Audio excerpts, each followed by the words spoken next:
Are we ready? Yep. All right. Welcome, everybody.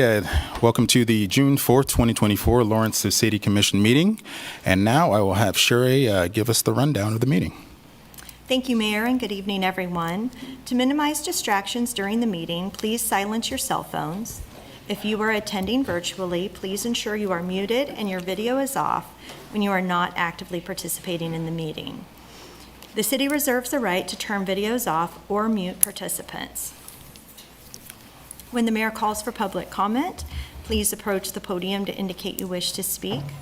Virtual participants should use the raise hand function to indicate they wish to speak. Please leave your virtual hand raised until you are called on. The primary format for accessing or participating in this meeting is in person at City Hall. Virtual access to view or participate in the meeting cannot be guaranteed. The chat function will not be monitored. If you have any trouble, the meeting can be viewed on the city's YouTube channel and cable channel 25. Please state your name and zip code before speaking, and all comments will be limited to 3 minutes. Thank you, Mayor. All right. Thank you, Sherry. I'll go ahead and get us started with Agenda Item A, approve the agenda. The City Commission reserves the right to amend, supplement, or reorder the agenda during the meeting. With that, I will entertain a motion. Move to approve the agenda? Second. I have a first and a second. All those in favor, please say aye. Aye. Aye. That is four, and one absent. Item B, recognition proclamation presentation. The first one, proclaim June 5th, 2024 as United Way Kaw Valley Day of Giving. Do we have anybody here to? All right. Come on. Go ahead. Just wanted to say thank you for considering our proclamation and for acknowledging and providing some focus on the good work that United Way does in Lawrence and Douglas County. Not a problem. Will do. All right. Whereas the United Way of Kaw Valley creates and cultivates an unbreakable networks of support for strong, healthy, equitable communities, and whereas the United Way is committed to the success of the whole family in all its forms, recognizing that the success of one individual in the family is inexorably linked to the success of everyone, and whereas the United Way invests, manages millions of dollars to help ensure that regardless of their zip code, every family and individual has access to resources to live, learn, and thrive, and whereas the United Way thinks and acts strategically about volunteering to increase the capacity of local nonprofit community to serve our neighbors in need, and whereas the United Way convenes conversations among donors, partners, and stakeholders to create a common understanding of our greatest challenges and to generate better and more inclusive, achievable solutions, and whereas this work is not possible without the donor support and the individuals across Lawrence that have the ability to invest in this work on the United Way of Kaw Valley's 2024 Day of Giving. Now, therefore, I, Bart Littlejohn, Mayor of the City of Lawrence, Kansas, do hereby proclaim June 5th, 2024 as, get the year right, a United Way Kaw Valley Day of Giving, and encourage all residents to explore opportunities to give at all capitals, UWKVD, lowercase ay, capital of giving, .org. There we go. Hopefully I didn't mangle it. Thank you. That was good. All right, and the next one, proclaim June 7th, 2024 as National Gun Violence Awareness Day.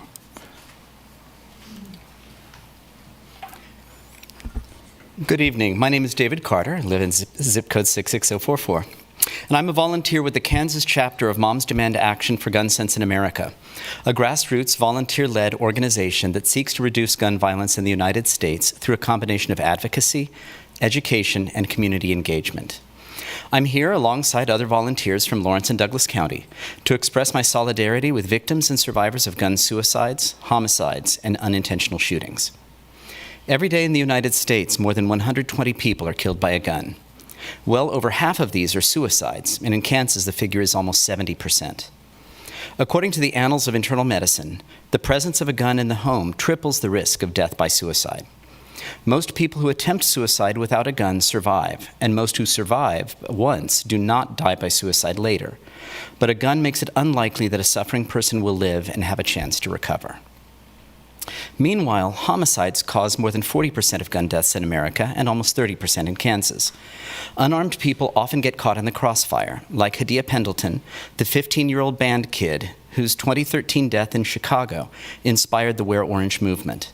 Or Lisa Lopez Galvan, the Johnson County mom and part-time radio DJ whose death 4 months ago on Valentine's Day, after the Kansas City Chiefs parade, left a void not just in her family, but in her entire community. Even here in Lawrence, altercations that may have begun as routine arguments have escalated into homicides because somebody had a gun. Domestic violence is also a driving force in gun homicide. According to the American Journal of Public Health, a gun in the home increases the risk of murder by an intimate partner by 500%.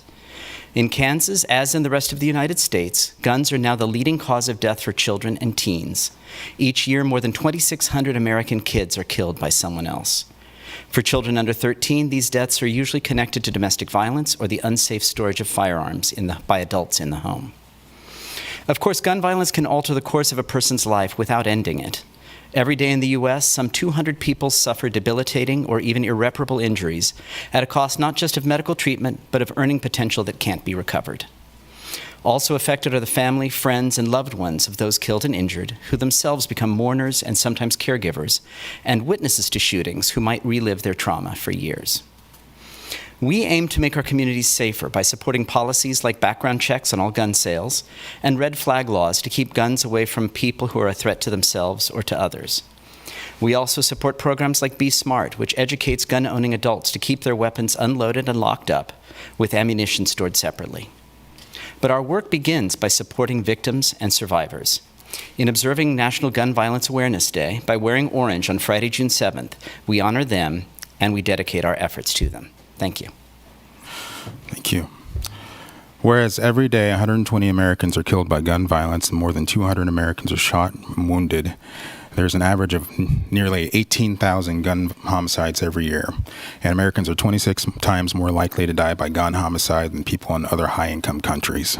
And whereas Kansas has the 21st highest rate of gun deaths in the U.S. with 463 gun deaths every year with a rate of 15.9 deaths per 100,000 people, a crisis that costs the state $5.7 billion a year, which $95.1 million is paid by taxpayers.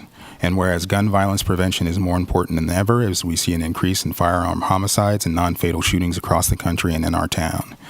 And whereas in January 2013, Hadia Pendleton was tragically shot and killed at age 15, and on June 7, 2024, to recognize the 27th birthday of Hadia Pendleton, people across the U.S. will recognize National Gun Violence Awareness Day and wear orange, a color chosen by Hadia's classmates because it was the color that symbolizes the value of human life as hunters wear it to announce themselves to other hunters in the woods. We wear orange to honor Hadia Pendleton and other gun violence victims and their loved ones. And whereas by choosing to wear orange on June 7, 2024, Americans will raise awareness about gun violence and honor the lives of gun violence victims and survivors, and whereas we renew our commitment to reduce gun violence and pledge to do all we can to keep firearms out of the hands of people who should not have access to them, and encourage responsible gun ownership to keep our families and communities safe. Now, therefore, I, Bart Littlejohn, Mayor of the City of Lawrence, Kansas, do hereby proclaim June 7, 2024 as National Gun Violence Awareness Day and encourage all citizens to support their local communities' efforts to prevent tragic effects of gun violence and to honor and value human lives.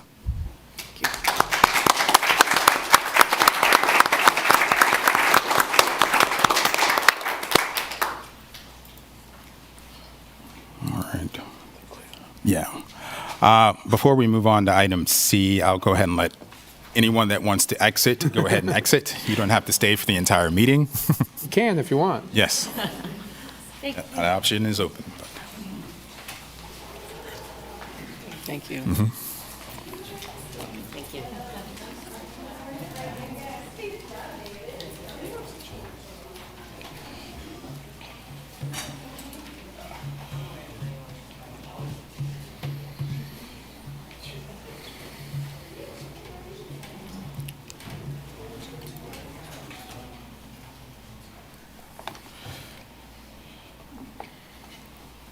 Okay, I'll start us off with item C, consent agenda. Items on the consent agenda are considered under one motion and approved by one motion.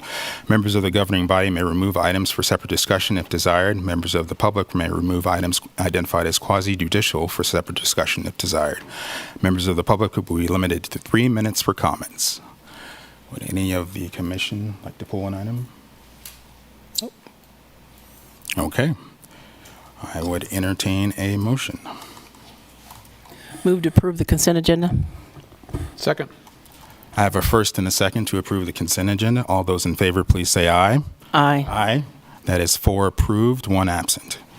Moving us on to item E, regular agenda items. The first one, public hearing to consider nominating 2415 Clinton Parkway to the Lawrence Register of Historic Places L-23-00432 for First Presbyterian Church, nominated by Jeff Southard for First Presbyterian Church, property owner of record. Lynn?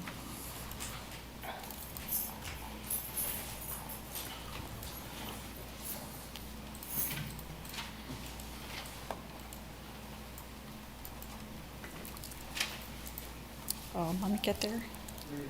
Thank you. I'm always amazed at the magic behind the curtain. And very much appreciative.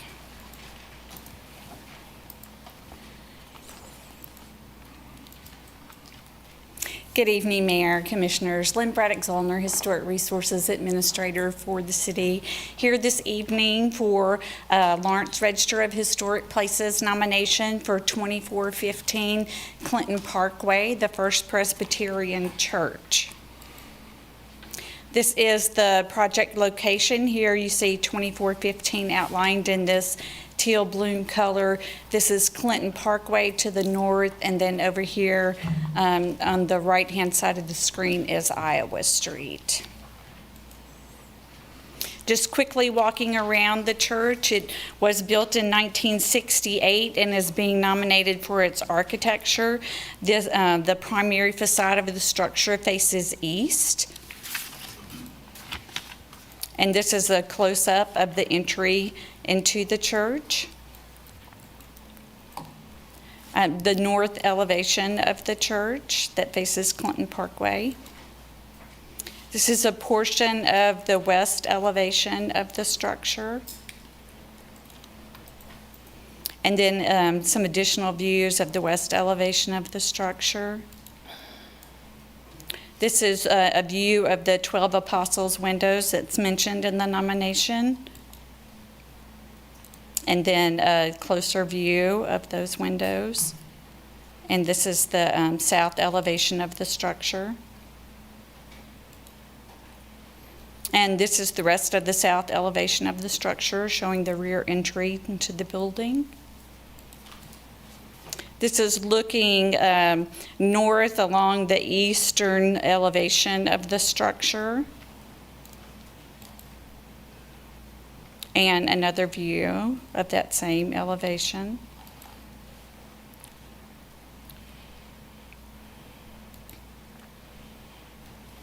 Nomination to the Lawrence Register of Historic Places identifies a 250-foot context area surrounding the nominated property, and this map shows that context area that's proposed with the nomination.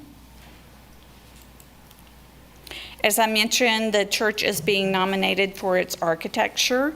It was constructed in 1968, so this is a little new to us. It's recent past, and that's a little fun. It's not an 1850s structure that we're usually up here talking about for the Lawrence Register of Historic Places, but it does meet the criteria for designation in the Lawrence Register of Historic Places. It is already listed in the National Register of Historic Places and the Register of Historic Kansas Places.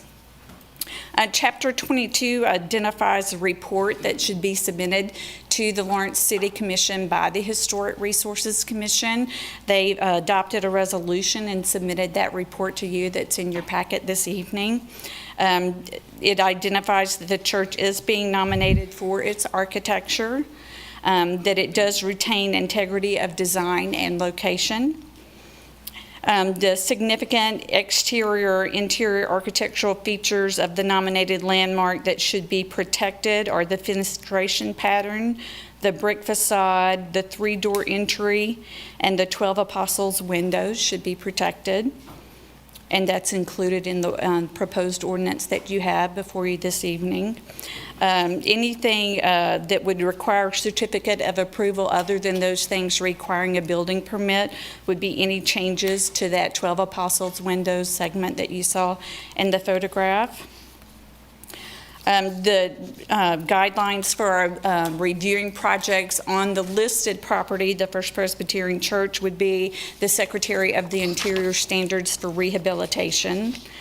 And then for reviewing projects within that context area, it would be the design criteria in Chapter 22.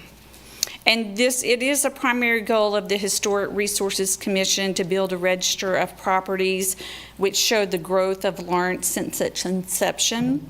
The nomination of this property is another step toward registering a wide variety of historic properties which together present a visual history of Lawrence's past. The goal of the Lawrence Register of Historic Places is to represent all socioeconomic strata, residences, businesses, and industries which illustrate the diversity that has been prevalent in Lawrence since its inception. And so staff is recommending that you adopt the ordinance that was included in your packet 10064, designating the First Presbyterian Church as a landmark on the Lawrence Register of Historic Places for its architecture. And I'd be happy to stand for any questions that you might have. Okay. Any questions from the commission? Lynn, can you remind me with the change to the Historic Resources Code, is the context area just, it would be the buildings within the context area, not the entire lot? Or is it the entire lot now? Like, I'm looking at across the street to the north, it touches, the KU property. Does that then all of a sudden encompass 40 acres, or is it just what's in the context area? The way the definition is written in Chapter 22 is if any structure is included in that 250-foot buffer, then the property is considered in the context area. So there's no structure there now, so it would not be considered. Okay, thank you.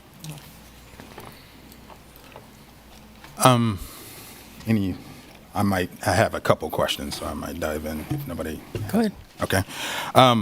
Lynn, just a first question here. How many other situations are similar to this where you have like the property in question that was constructed at a similar time frame to other properties that might not necessarily match it, like commercial buildings were within that zone as well that were constructed around the same time? I'm just curious how prevalent this is. Well, this one is a little unique because it would be our youngest property on the Lawrence Register of Historic Places. But we do have properties, particularly in East Lawrence, where the context area has a mixture of commercial and multi-dwelling residential and single-dwelling residential of different time periods from the actual property that's listed. So that does exist. This is a little unique in that it is a 1968 structure, and the structures in the area are some are of that vintage and some are later, and so we don't really have an exact one-on-one like this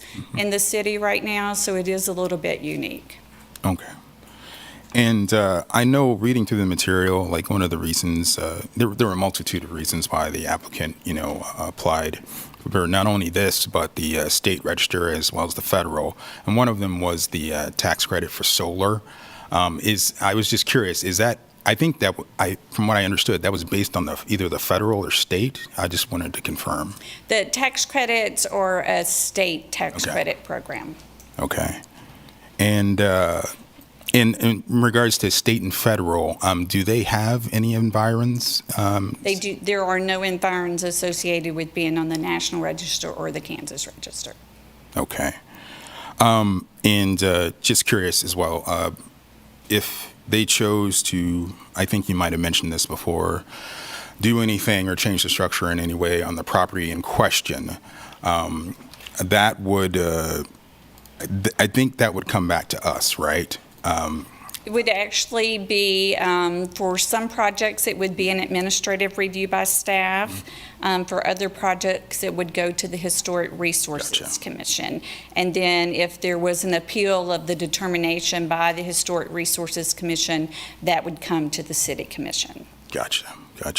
And my last one, so it kind of seems like, and I don't know, this is more or less an interpretation on your part. Kind of seems like, the state and federal kind of designate the site, but they leave it up to the locality to determine, kind of environs in special circumstances. Is that correct? Yes. Okay. Just curious now that you said it, what is, if 1968 is our youngest building, what would be the next youngest? I would have to go back and look at that. It would probably be either the double hyperbolic paraboloid house on 21st Street or the Beale house that's on Indiana Street. Santa Fe Depot was in the 50s. Just curious. So we have a few mid-century modern listed on the register. Thank you. Well, I have one question. Go ahead. So, Lynn, can you remind me how this would impact the surrounding properties and their ability to work with their properties? Or Well, if the city commission designates the property and adopts the ordinance, then anything requiring a review as identified in Chapter 22 would require certificate of approval or a certificate of economic hardship before the associated permit could be released for the project. Mainly those projects are building permit projects, also sign permits would be reviewed, ground disturbing projects, site plans, things of that nature would all get reviewed for a certificate of approval using those standards and guidelines in Chapter 22. can you give me an example or two of what those standards are? Just as an example. The standards speak mainly to compatibility with the landmarked property and the context area in which it exists.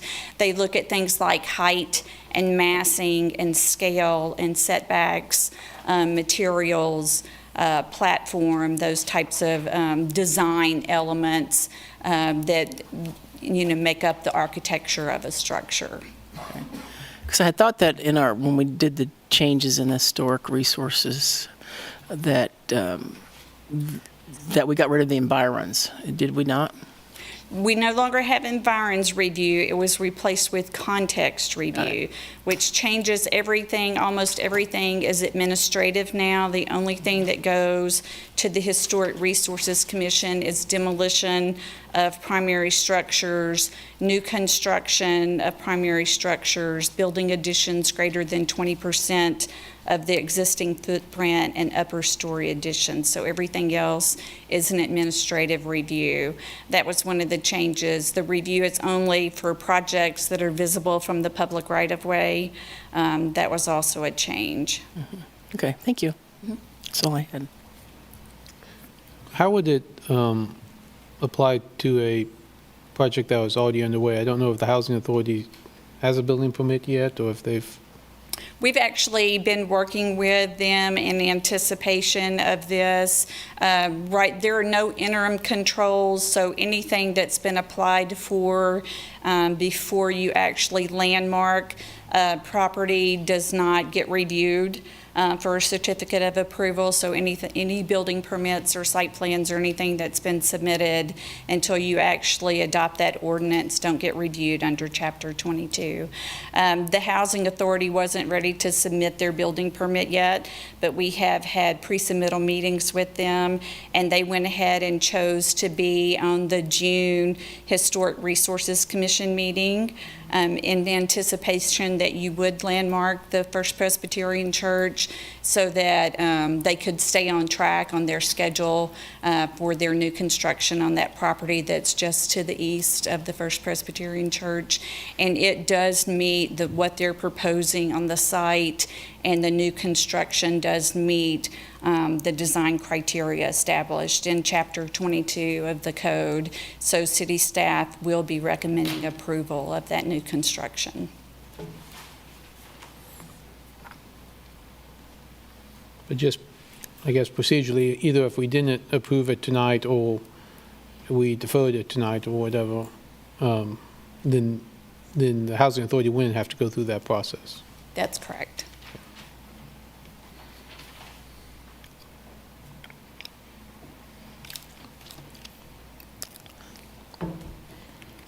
Any additional questions? Not seeing any. This is a public hearing item, so thank you, Lynn. I will, Mayor? oh, Mayor, this was a judicial hearing, so it'd be a good idea to disclose ex parte communications. okay. At this time, yes, we'll disclose ex parte. Trying to think if I've gotten emails on this. I'm trying to think if I've talked to anybody in particular. I don't believe I have. I think I've just gotten the emails that all of us have gotten. Okay. Is it, are the emails the same ones that are included in Yes. the packet material? Well, I'm not sure. I think there might have been separate ones that were sent as well, but I think they were sent to all of us. I had a brief conversation with Jane Eldridge this afternoon, and it just consisted of her concerns that she believes this meets all the criteria that staff has indicated and that it should proceed. I had the same conversation with Jane Eldridge this afternoon. Obviously received the emails. I was trying to look to see if they were all in here. Seems like many of them were. Okay. I wasn't sure. I thought there might have been one or two that weren't. But if they were very similar comments. Yeah. I did not have a conversation with Jane Eldridge, but I did receive an email from Trevor Tollett and from Paul Crown, which I hope are the same emails that other commissioners received. And outside of that, nothing else. Okay. Would that suffice, Randy? Okay.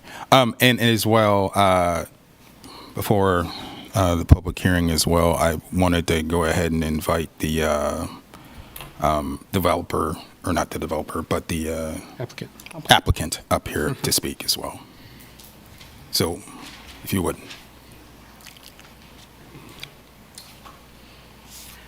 Good evening. My name is Jeff Southard. I'm an elder at First Presbyterian Church.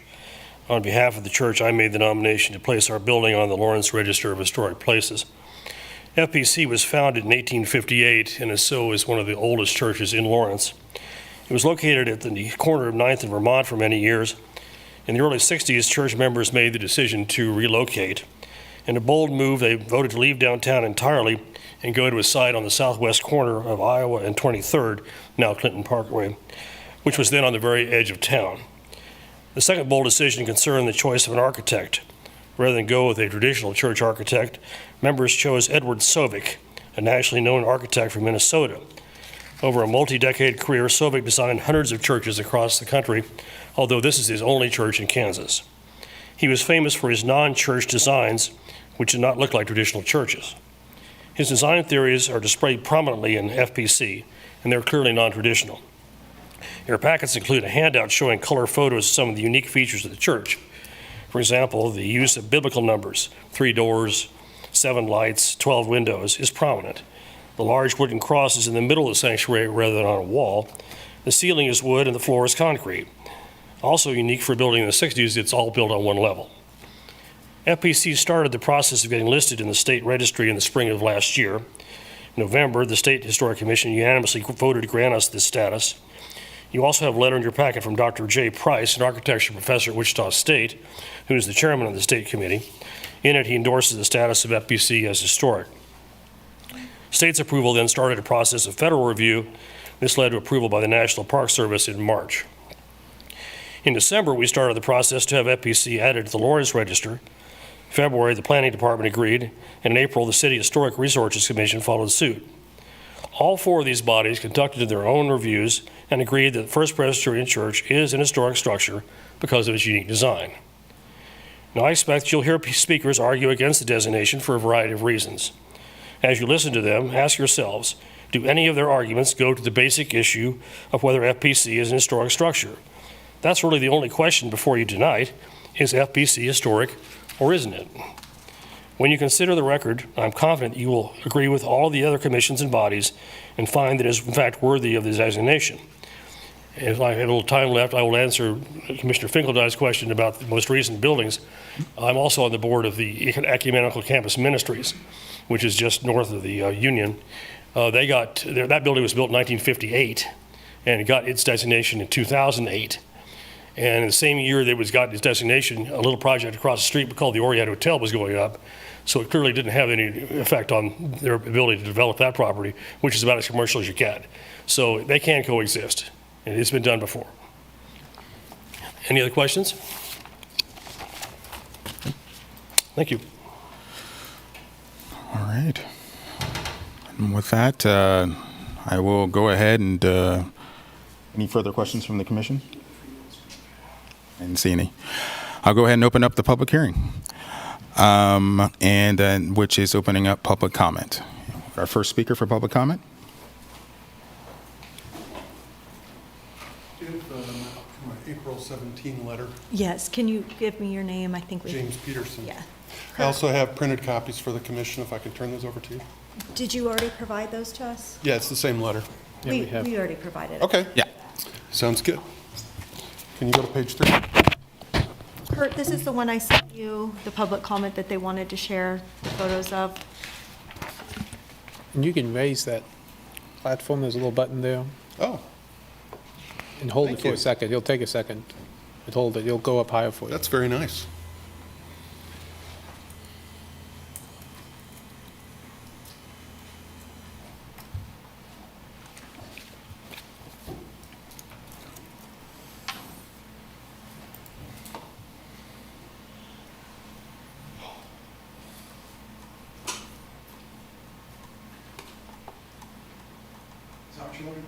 No, it's page 3. It has pictures on it. It'll have a page number at the top.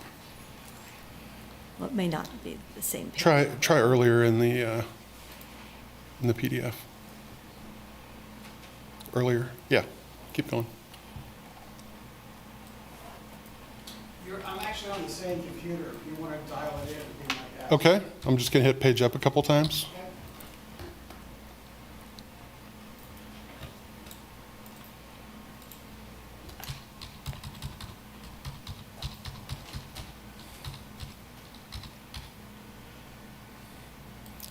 Okay.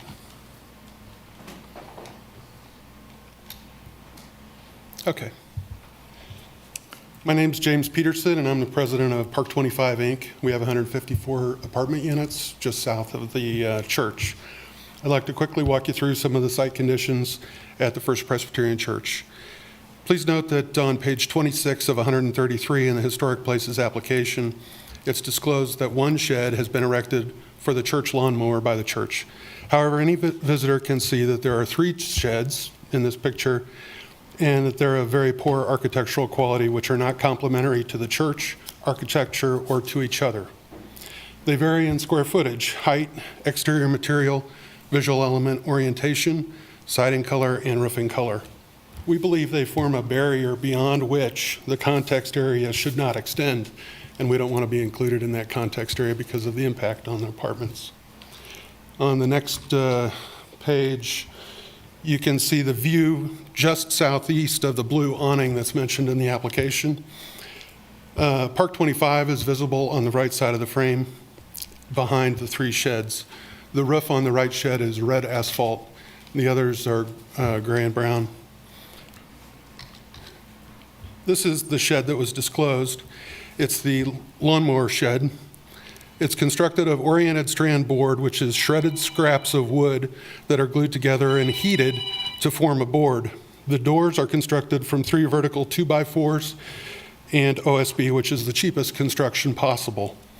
Between the sheds is a gathered pile of posts and wood logs.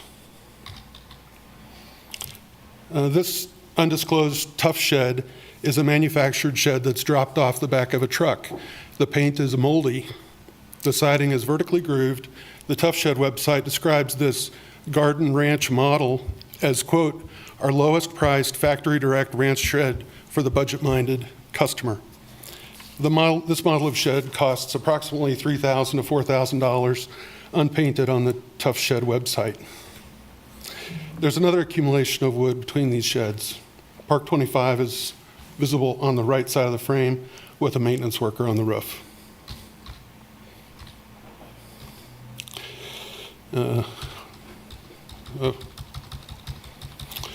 We then have 3 sheds in a lineup.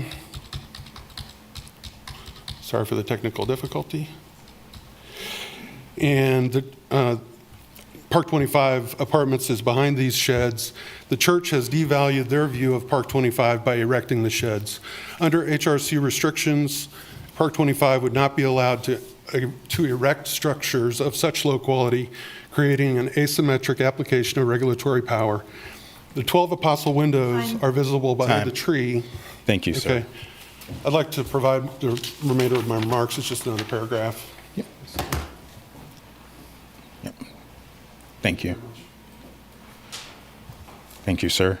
And just as a reminder, I don't know if I mentioned it before, it's 3 minutes for public comment, and it's a public comment to the item in question, agenda item in question. So, thank you, sir.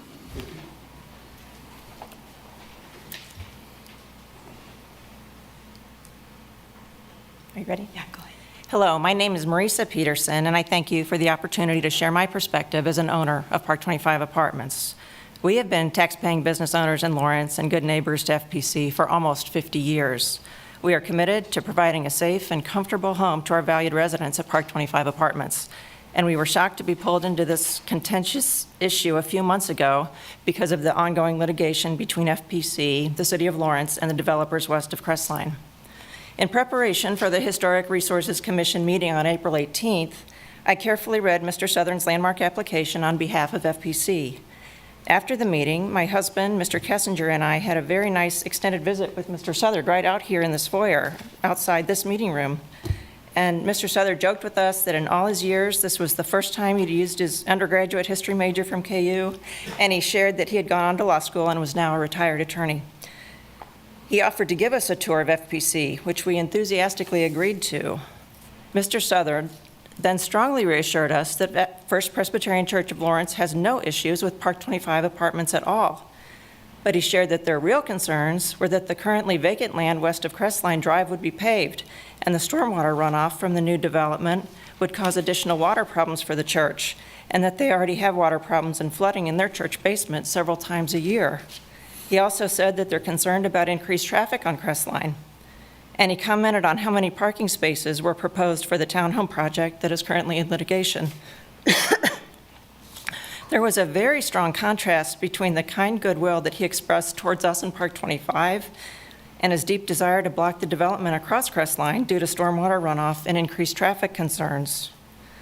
We left that meeting encouraged that FPC would work with us to reduce or eliminate unintended impacts on Park 25, and that we would have additional positive communication with Mr. Southern, and we were looking forward to a tour of their church.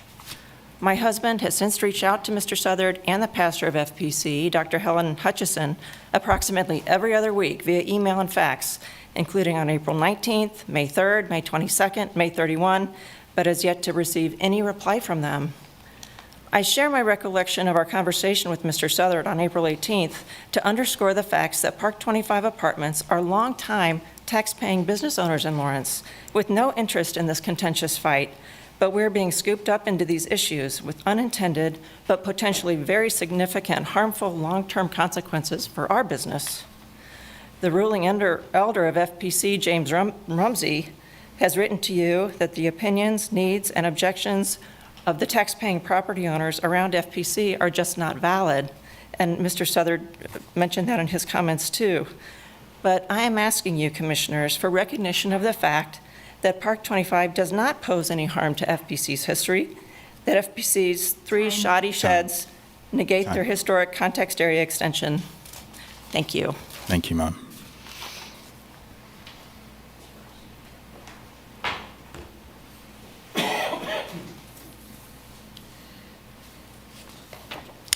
Members of the City Commission of Lawrence, Kansas, my name is Grace Peterson, and I am here to speak to you as a shareholder in the company that owns and as an employee of the company that manages Park 25 Apartments, located south of the First Presbyterian Church. I'm a graduate with honors in mechanical engineering, and I took numerous business classes during my college career, including courses in property management and real estate. FPC isn't the only group with history in this community.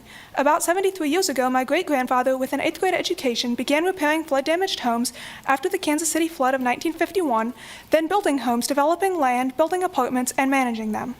His efforts have survived beyond his lifetime and that of my grandfather, and our family firm is now led by my father, who is here today. I would also like to recognize that other families that are longtime real estate investors and managers and are also represented here today because they feel attacked by the weaponization of the Historic Resources Code. As a future business leader in this community and a fourth-generation member of a family business, I am troubled by this weaponization of the Historic Resources Code in an attempt to block neighboring development and restrict businesses that have existed for decades, and I am concerned about the impact of the code on the Park 25 apartments, which I will participate in managing throughout my career. For example, Section 22-501c5 of the Historic Resources Code states that any ground-disturbing project requires a certificate of approval before action may be taken within the context area of a landmark. The Lawrence City Attorney and the Historic Resources Administrator have provided multiple different answers to Park 25 apartments regarding the applicability of Section 22-501c5 to the repair of broken sewer lines, broken water lines, communication cable restoration, and other repairs regarding ground disturbance, even in light of the definition of ordinary maintenance and repair in Section 22-1401 of the Code. In addition, the First Presbyterian Church has erected multiple sheds of very low construction quality between the church and the Park 25 apartments. I believe strongly that the context area of the historic landmark status of the church should not extend beyond this hodgepodge of sheds that the church has voluntarily erected, defacing both the church and the Park 25 neighborhood. If the code does not allow for the early termination of the context area to take this shed village into account, the City of Lawrence should allot time to correct the unintended consequence of negatively impacting the Park 25 apartments, their owners, and their residents by amending the code. James Rumsey, the ruling elder of the First Presbyterian Church, says in his June 3, 2024 letter to the city manager of Lawrence, Kansas, that my views and objection is not valid. I ask you to hear my objection and to deny the historic landmark designation for the First Presbyterian Church until unintended consequences for neighboring property owners like me can be mitigated. Thank you for the opportunity to speak to you today on an issue that will impact my career in this community for many years.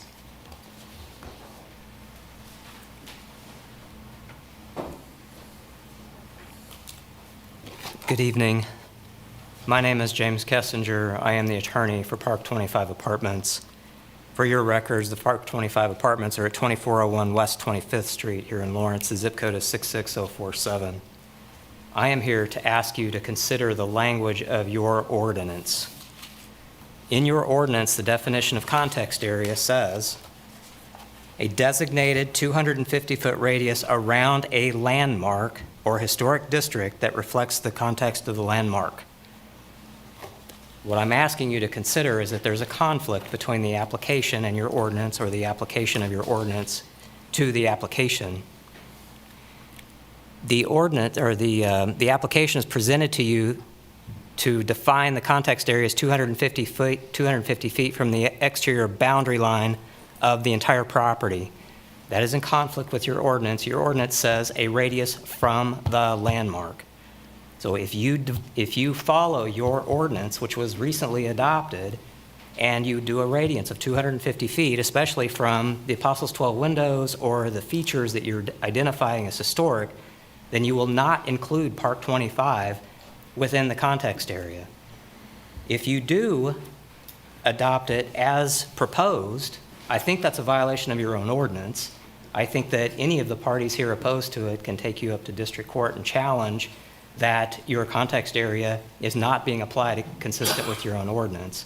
And I would encourage you or ask you to consider that application of the historic context district to the Park 25 apartments has a significant impact, not only on the operation, but also on its resale value.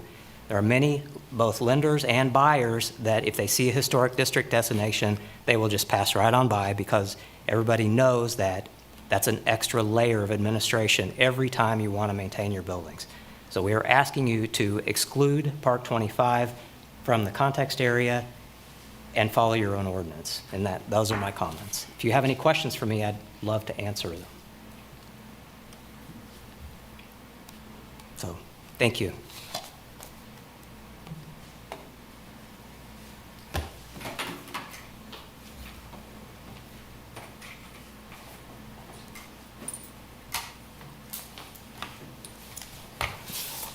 Members of the commission, Greg Musil, representing the contingent purchaser of the property, the vacant property to the west of Crestline Road, and also the owner of that property.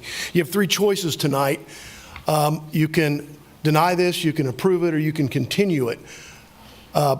If you approve it, you will be approving it in the face of problems with your ordinance. Not just the definition of the word radius, but also that your ordinance purports to restrict the use of properties within the context area, which is a zoning matter. In addition, you have ambiguity in your ordinance because a property within the context area has to be deemed compatible with the historic structure. That is a difficult task when you look at this church and the development of properties around it. If you deny the application, Mr. Rumsey has suggested to you as a legal matter that that would be arbitrary and capricious because there are no substantive grounds. But your ordinance requires an integrity of architecture and location. Three wooden structures on the building, a blue awning on the south end, do not lend themselves to the integrity of the design of a famous architect who apparently designed this church in the 1960s. It's interesting that the party that is in litigation suing the city trying to stop the development to the west, in its submission at page 268 of your packet, suggests another lawsuit if you act in a way contrary to their wishes. There are no persuasive arguments to approve this tonight. Your ordinance has issues that your staff is aware of. No one is harmed by a continuance.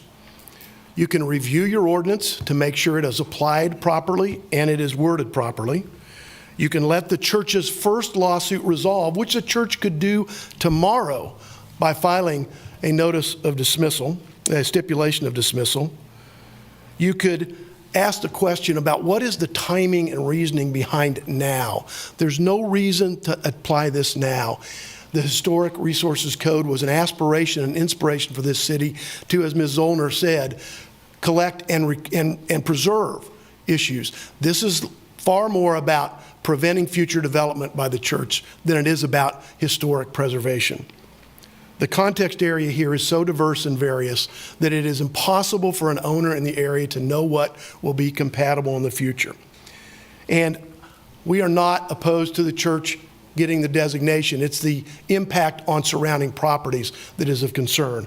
If the church would get up to you tonight and promise we will not object when Park 25 tries to renovate or redevelop its area. If the church agrees, we will not oppose at the HRC and will not file another lawsuit. Time. We can finish this tonight. Thank you, Mayor.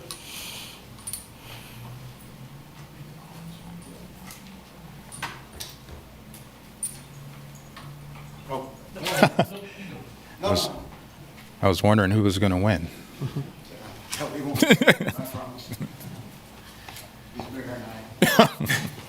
Good evening, Mayor and staff. My name is Greg Hofer. I represent Block Company Realtors.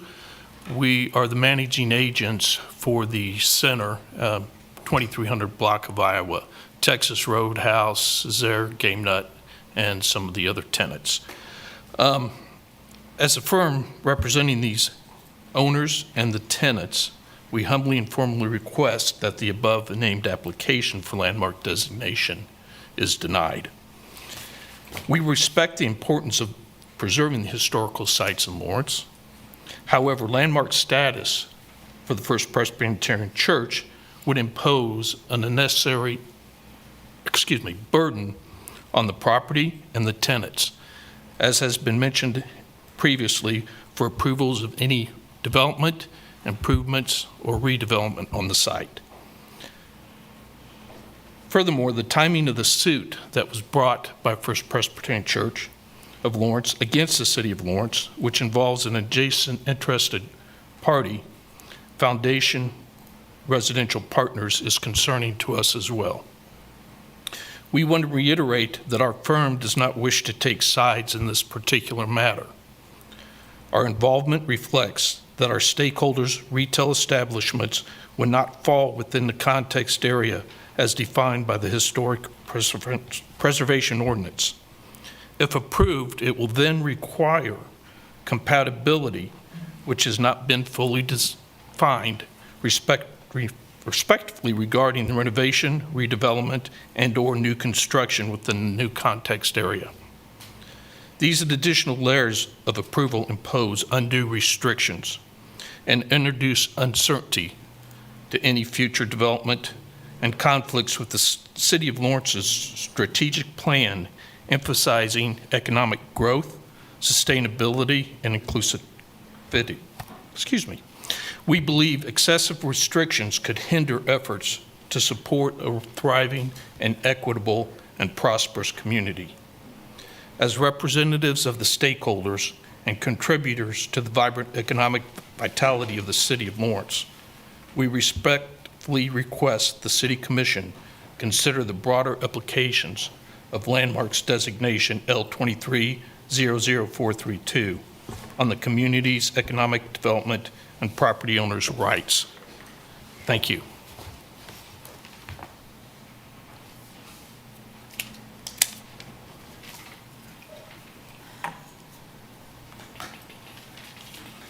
Good evening, Commissioners. My name is Jim Rumsey. You have my suggestions in your packet. FPC obtained a registration on the state and federal historical registries, and it just makes sense that we try to do so for the City of Lawrence. All the qualifications, the criteria for the state and the federal and for the City of Lawrence are the same, with one or two slight word variations. So if it qualifies, it makes sense to do that. But there's a financial incentive for being at least on the state historical registry, because we can apply for and perhaps receive a 30% rebate from the state of Kansas for any projects that we might have for the church. For instance, replacing the roof, which is not a cheap thing. And 30% of $200,000, for instance, is quite a bit. Those are the two motives for seeking this inclusion. Denial on the grounds that FPC doesn't meet the criteria would be appropriate, but nobody here has done that. And that means that your denial would be arbitrary and capricious. Peterson, Fountain, and Block Real Estate have all made suggestions that it's going to be a problem in the future. It's going to be a problem now, but those suggestions are unfounded and they don't have facts. To suggest that Fountain, Block, and Peterson don't have resources to have someone come in and say, this is why it doesn't meet the criteria, that's crazy. They could have. Instead, what they want to do is to suggest by innuendo. It's interesting that we've now had an offer that if you will, in the future, go along with anything that we might think up in the future and not object to it, that's silly. I mean, why would anybody, without knowing what's going to happen, do that? Those are the kinds of arguments made by people who know that it should be granted and we should have our location in the historical registry for Lawrence. Thanks.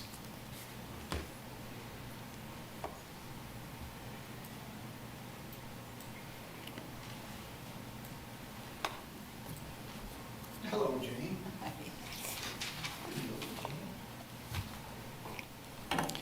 Mayor, City Commissioners, my name is Jane Eldridge. In the early 1990s, I had the privilege of being a member of the Historic Resources Commission, and I wrote a paper for law school describing that and trying to understand it. I have been so proud of the city of Lawrence and what we have done with historic preservation ever since. And I'm particularly proud of the fact that in Plan 2040, we had Chapter 7, Community Resources, and the very first thing that is discussed is historic preservation. And I think that's important now as we're looking towards a new zoning code to reflect on what our community vision is about historic preservation. Our vision, as it's quoted in here, is to honor the vibrant history of the county and city by protecting appropriate historical assets which contribute to our sense of place. Future growth will complement our community's historical assets and enhance our unique character. The first goal is to identify, evaluate, designate, and preserve our community's historic resources. We have done that with this application. The nation and the state have already identified the importance of this architecture and the time in which it was built. The next goal is to conserve and protect the visual context of historic resources. That's what we are trying to do. That's what the Historic Commission has told you should be done in this case. And under that is support the property owners who want to list eligible properties to the local, state, and or national registers of historic places. That's what I think you should be doing tonight, is supporting these local property owners who want to preserve our historic assets. And lastly, I want to draw your attention to the goal to incentivize the preservation of historic resources. The fact that there are tax credits available for historic properties is important, and we need to incentivize that so that the church can take care of its roof, so that other properties that you may be seeing in your future can have modified zoning to allow for revenue generation. So I would ask you on behalf of this community that we follow our important Plan 2040, that I understand change is difficult. I understand fear of the unknown is difficult. Should any of the surrounding properties have projects that need to be reviewed under the context analysis, that's the time to look at the ordinance and see if there is any problem with the ordinance, because we don't have any properties that have specific. Time. Thank you very much.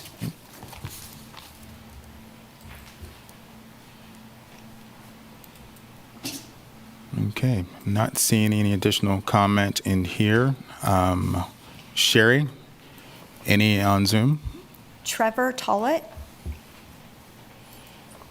Yes, thank you very much. My name is Trevor Tollett. I'm a partner and executive vice president at Fountain Residential Partners. I want to thank everyone for their time tonight and your consideration on this important issue for the city of Lawrence. I honestly have to start out to say that I'm sorry that I have to be on the Zoom call and speaking about this. Fountain, and I think all the property owners around the church, don't have a problem with the historic nature of the church. That's not what we're in question about. What we have a problem with is using the historic nature of the church to wage war against their neighbors.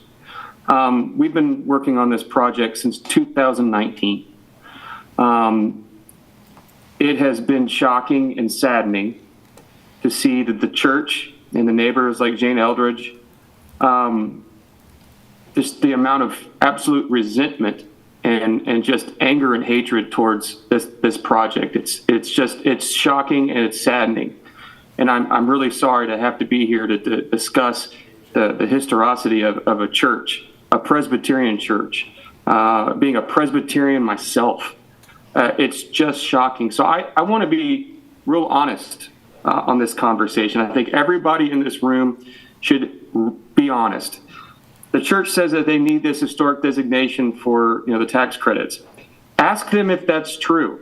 Ask the city attorney if that's true. They already have federal and state historic designation. They do not need this city designation.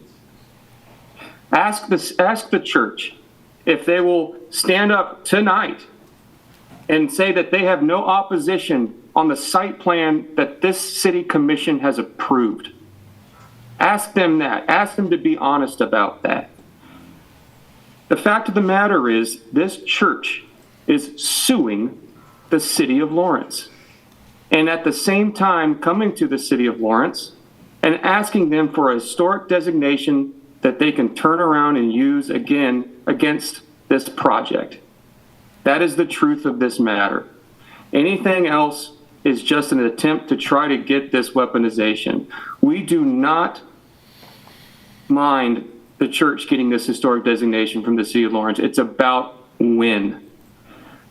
Wait until the lawsuit with the city is over before deciding to rule on this. There is no objective reason for the city commission to approve this historic designation tonight.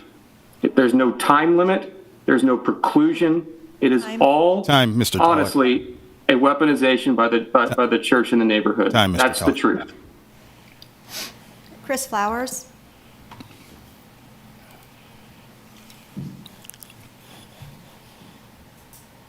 Hi, this is Chris Flowers, and I just want to say I do not trust that church. There's that I maybe I misheard, but it sounded like the guy was saying it's not about stopping the development over on the west side. It's all about preserving the history or whatever.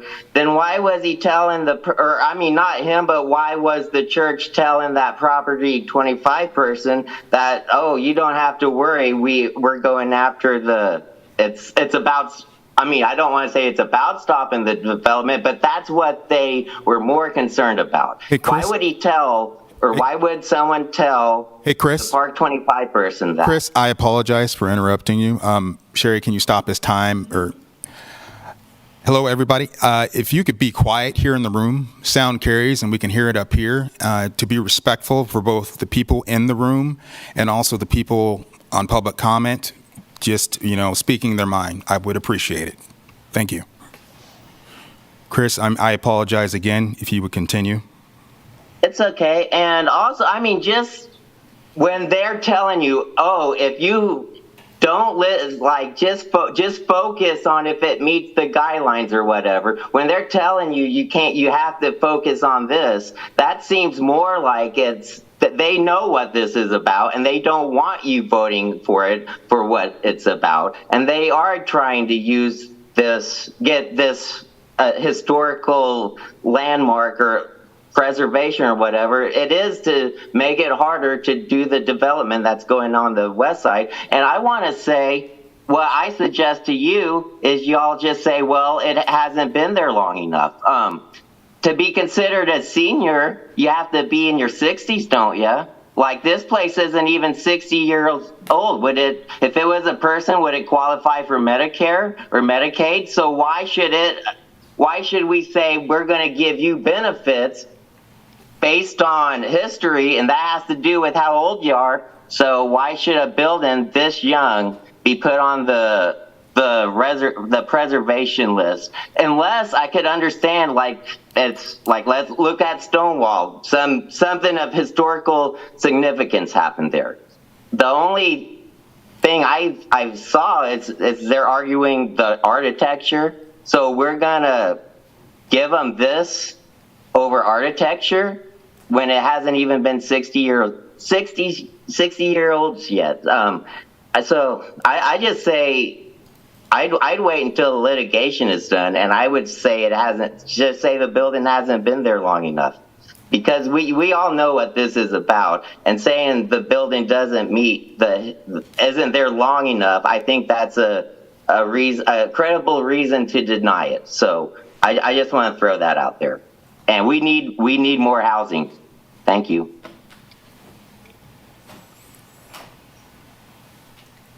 That's all the comments, Mayor. Okay. I will go ahead and close the public hearing and bring it back to us for further discussion. I had a couple questions, clarification. Lynn, can you speak about the shed situation on the south side of that property, how that impacts the designation as well as potential what surrounding property owners can do? There are accessory structures on the site that don't contribute to the overall historic character of the building, and they would be reviewed for that. So if they wanted to be removed in the future, they could be removed without impact to the listing.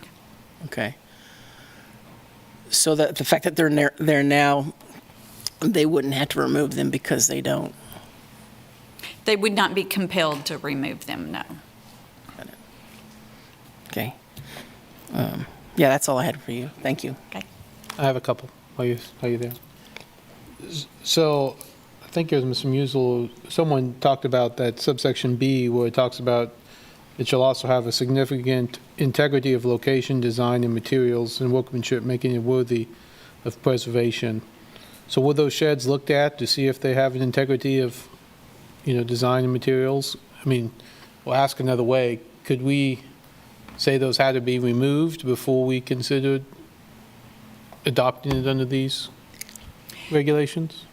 The Historic Resources Commission did not discuss the sheds at their public hearing. That's something that you could certainly send back to them to have that discussion. Typically, you wouldn't compel a property owner to remove those for a landmark nomination. They would just be considered non-contributing structures to the landmark nomination.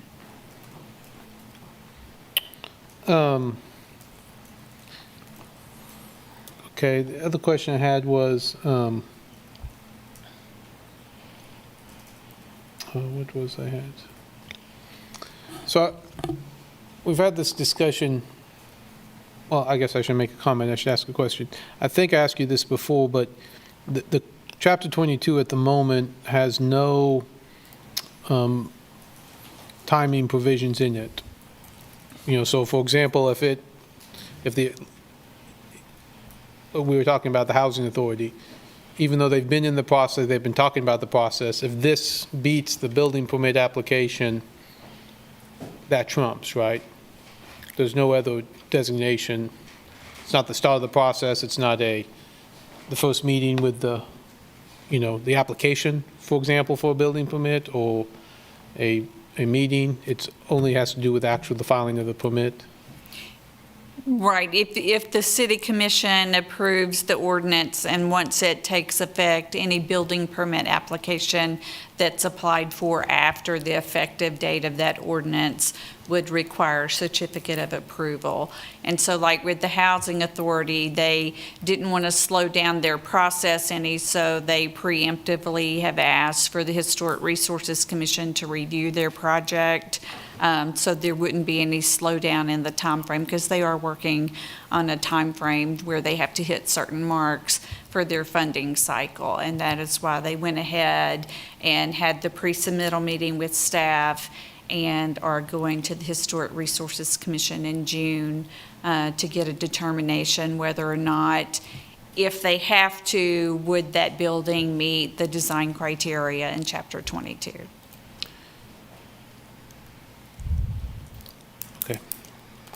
I guess that's the only question I have. Comment on that. Okay, thank you. I've got a question for Randy. Thank you, Lynn. Thank you. So could you speak about the 250-foot from subject property versus from the building that was discussed by the attorney? The context area, yes. The property is the landmark, so it would be measured from the boundaries of the property. So there's, the landmark would either be the structure or an object or an item, but here the application was for the property, so the property is the landmark, so that's what it's measured around.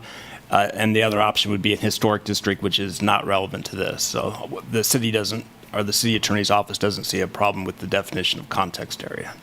So it is from the property line? Yes.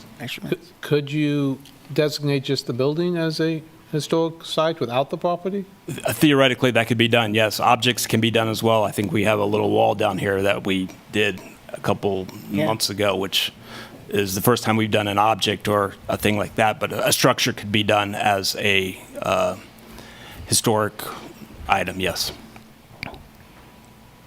Okay.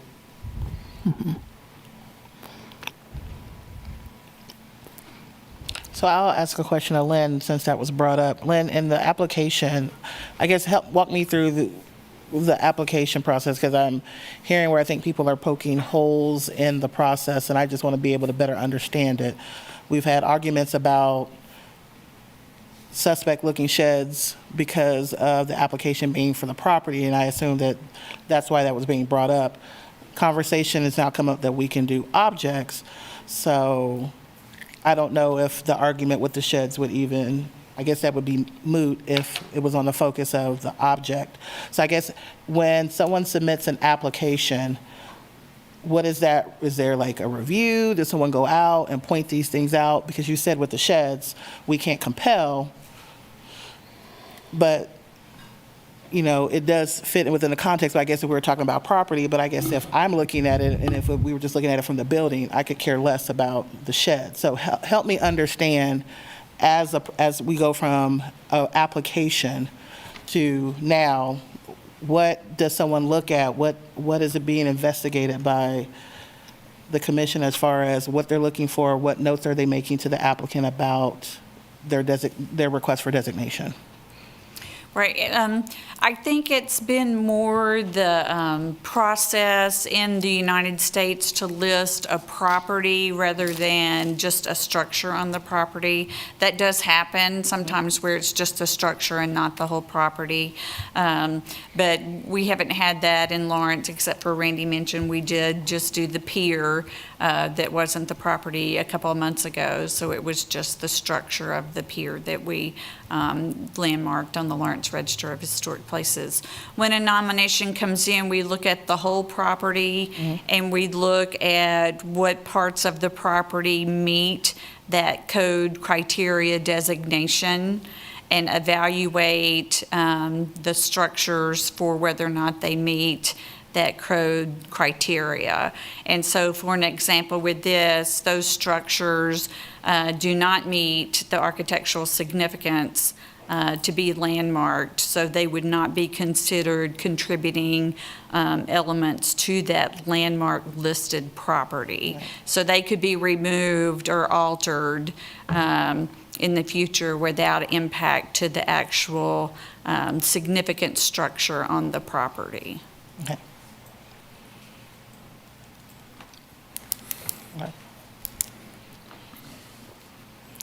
Lynn, is there any way that you guys came up what it would look like if the context area was just limited to the primary structure and not the parking lot, just the primary structure where the windows are? We did not do that evaluation. That is certainly something that you could remand back to the Historic Resources Commission.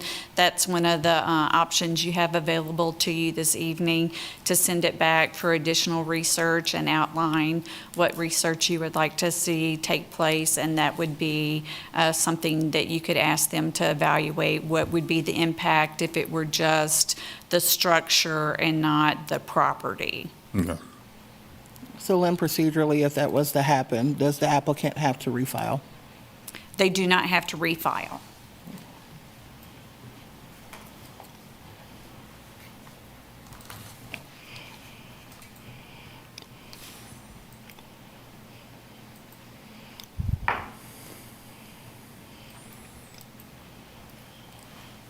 Any questions or comments?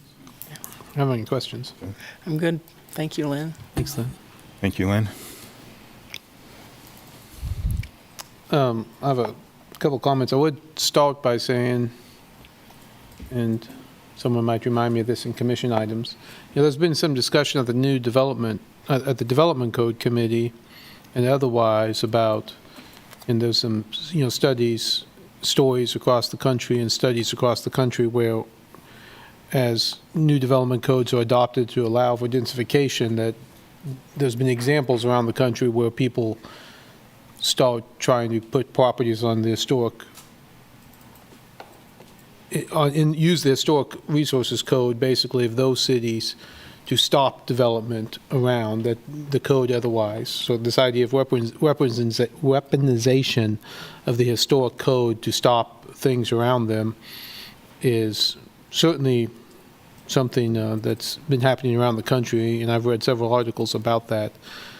And so I guess I would be interested in, again, this is not exactly the time, but I'd be interested in talking about that commission items and looking at other triggering points, because the idea that someone starts talking about changing, adding a condo next door, and that someone can get through the historic resources, like there's a race to who can do something first, is something I think we wanted to think about as it relates to the new development code and the historic code. So I have that concern in general to talk about. I guess as related to this one, I do have some questions about it and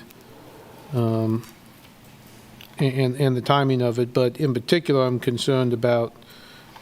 I would like to, I'll probably support sending it back to the HRC to look at considering designating the structure and not the entire property, and considering whether or not those sheds affect the integrity of the designated sites. And maybe, it's possible by the time it gets back to HRC, the church does something about those sheds, or it could be that they want to talk about those with the HRC. But I think both of those should be looked at before we consider it. I would be open to having it go back and talk about just the structure versus the entire property. I would be interested in that. I would as well, because it's probably the one thing that gives me pause is just the youth of the property itself, and just kind of, usually when this happens, a lot of the properties are homogeneous in terms of zoning and type. So this presents a unique challenge. So I would like to see what it would look like with just the structure. And as the focal point, and the environment, the context area around it. Lynn, I got one more question. Is Lynn still here? Nope, she's behind the pillar. I can't see her back We there. lost you. You're like, no more questions. Okay. Watkins Museum. There's a trash can behind Watkins Museum. Does that trash can impact the integrity of Watkins Museum being designated as, in its designation? No. Okay. That's all. Okay. Okay. I think there is overall consensus on the commission for us to recommend this back to the HRC. And I'm not objective to that. I think the point that was brought up as relationship as their conflict between the interpretation of context area, that's something as a commission we can discuss that and see if we want staff to take a deeper look into that. I think taking it back to HRC for the fact of looking at it from the perspective of the facility, of the building, and not necessarily the property. I think that will lead into some conversations where Commissioner Fingeldie brought up folks weaponizing, and it pains me to hear that we could be doing that. I don't think that is the intent of anyone involved in this. This property and this particular project predates me on the commission, and I do have my own opinions of that, but they're not germane to the issue at hand. But I think for the sake of parties involved and for us as a commission to be able to do our job, that I think sending it back to the HRC to look at it as a designation of the building and not necessarily the property, and how that impacts context area would at least give us another position to look at. And it doesn't excuse any of the work moving forward, or at least prevent any of us from making a decision of whether or not the designation needs to come in the future, and allows the process to continue to go. I don't want to be considered someone that's stopping process, and I don't think this does that, but I think this is enough of inquiry that was brought up, that we can do it the due diligence of sending it back to the HRC. So I'm in agreement with the rest of my commissioners on that. Yeah, I would just add on the designating the building versus the entire property. That's something I'd be interested in on as a whole for the code, is to take a look at that. Whether we just look at the actual building that's being designated versus the entire property. But that's an option of those who present. And I'm looking at you, Lynn, don't worry. But that is an option at application that the applicant can say, that they can decide on whether or not to designate the building or the property. Or am I putting words, am I making up something? No, that's correct. The applicant can submit an application for just the structure and not the property under our code. Wonderful, okay. So is that something that we could potentially change in the code? That, they would have to limit it to the structure itself? If that's something that the city commission wants to start exploring, we could, that did not come up in the rewrite of chapter 22 that we just finished. Of course. And it, like I said, it is the common practice across the United States that it is the property, because property structures exist in a context, and that's usually the property on which they sit. But I thought you said also there had been some that where they just designated the building itself. Yes, there are some cases where that does happen. All right. Okay, thank you. I'm not necessarily interested in preempting. There may be occasions where a designation of property included in the structure may be warranted, or it may just be the object. I don't want to preempt that. So I would not consider that a friendly amendment, but that's just my opinion. Sherry, Randy, is that enough that you guys need, or do you need us to? You would need a motion to remand it back with directions to the HRC specifically as to what questions you want them to answer, or what you want them to review, or what further research you want them to do. Okay. Clearly, it looked like there was consensus on the structure. Commissioner Sello's point about the trash can behind Watkins is a fair point. But do others wish to have them look at that, at least ask that question at HOC or not? Of the sheds? Yeah. Yeah. I think so, yeah. And the answer might be, it doesn't matter. But Right, it doesn't, yeah. but I guess if we're sitting in the back, we might as well ask. So I'm looking at Randy to see how my motion goes. Might be wordy. I move to remand. Before you do, Lynn, if you would, sorry to. No, you're good. Could we do the windows themselves, or was it more than the windows that were of historical significance? I think the whole building is Okay, architecturally, historically significant. That's a character-defining element to be protected with the with the proposed landmark structure. But the entire building is of one design by an architect, and it was being nominated for its architecture of the building. Okay, I just wanted to check and see. All right, thank you. All right. Okay. I move to remand L 23-00432 to the Historic Resources Commission to consider the application related to designating the structure as opposed to the entire property, and to consider whether or not the three sheds affect the integrity, a significant integrity worthy of preservation under subsection B. Do we need to add? Second. Okay, I have a first and a second. All those in favor, please say aye.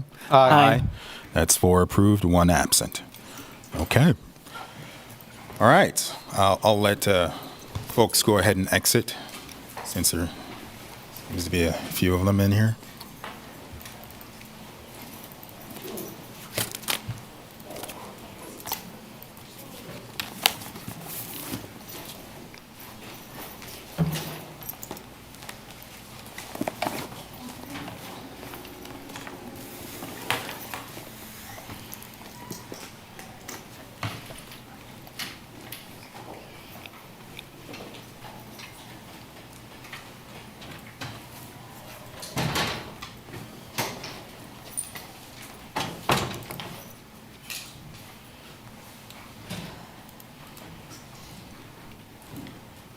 Okay, I'll go ahead and get us started with item 2. Consider approving the recommended boundary for step 1 of the downtown transit station site selection process. All right, Adam. All right. Evening, Commissioners. Adam Weigel, Director of Transit. Happy to talk to you about this project again. It's been a few months.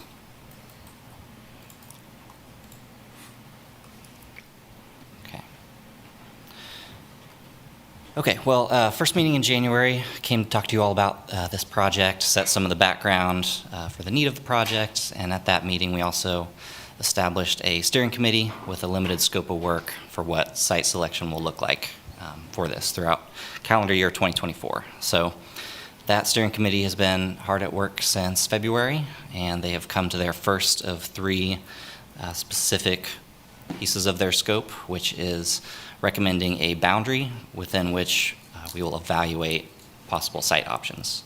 So we'll walk through what that processes look like. So give you a sense of the overall timeline, and as I mentioned, this project has 3 distinct parts, and so I've in the dotted line outlined what that first segment of work has looked like. So in March, the steering committee evaluated a draft boundary that staff had put together that we thought captured maybe a good starting point for us to start discussion at least. The committee did make some adjustments as we looked through that and got us to the place of putting out a boundary for the public to comment on. And so that public comment period happened late March through late April, and you'll see some of the comments and feedback we got from the general public about that. That information was brought back to the steering committee in May for more discussion, and at that time they wrestled with some of the comments we got from back from the public, discussed some different trade-offs, and you'll see the boundary that we came together with tonight. One thing else I'll note on this timeline, and we can come back to it as well, is if you look down towards the bottom, there's a blue line that says steering committee and public adds site options within the boundary. So after defining a boundary, we'll be able to have the public start to give us specific site ideas, which you'll see they eagerly did in step number 1 already. So we've got some specific site ideas that folks in the public think would be good options, but we'll be able to more specifically call for those ideas once having kind of a firm boundary to look within. So this process has included a few different elements. I walked through some of these. So we've made it through staff drawing an initial boundary that the steering committee then adjusted before putting out for public comment. That was out for a 1-month period. In May, they made adjustments, and we're here tonight looking for a vote. The depiction here on the right is the draft boundary that did go out for public comment. We took several different strategies to reach the public across different levels of engagement through IAP2 principles. So certainly had some informed level communication, just letting people know of the process. That's typical through our press release and social media. Different consult options, both in person and virtual, for people to engage with us and provide comments on this part of the work. There were additional direct engagement with some of the groups that were discussed back in January when we talked about public engagement across the entirety of this work.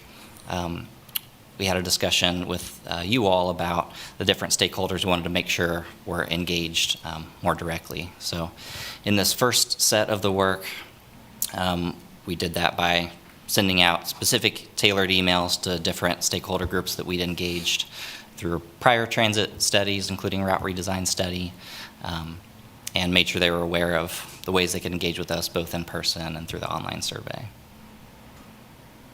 I linked here to the engagement results. There's some static images as well, but if you all are members of the public want a more interactive view or to sift through that engagement, that map and comment table link are available.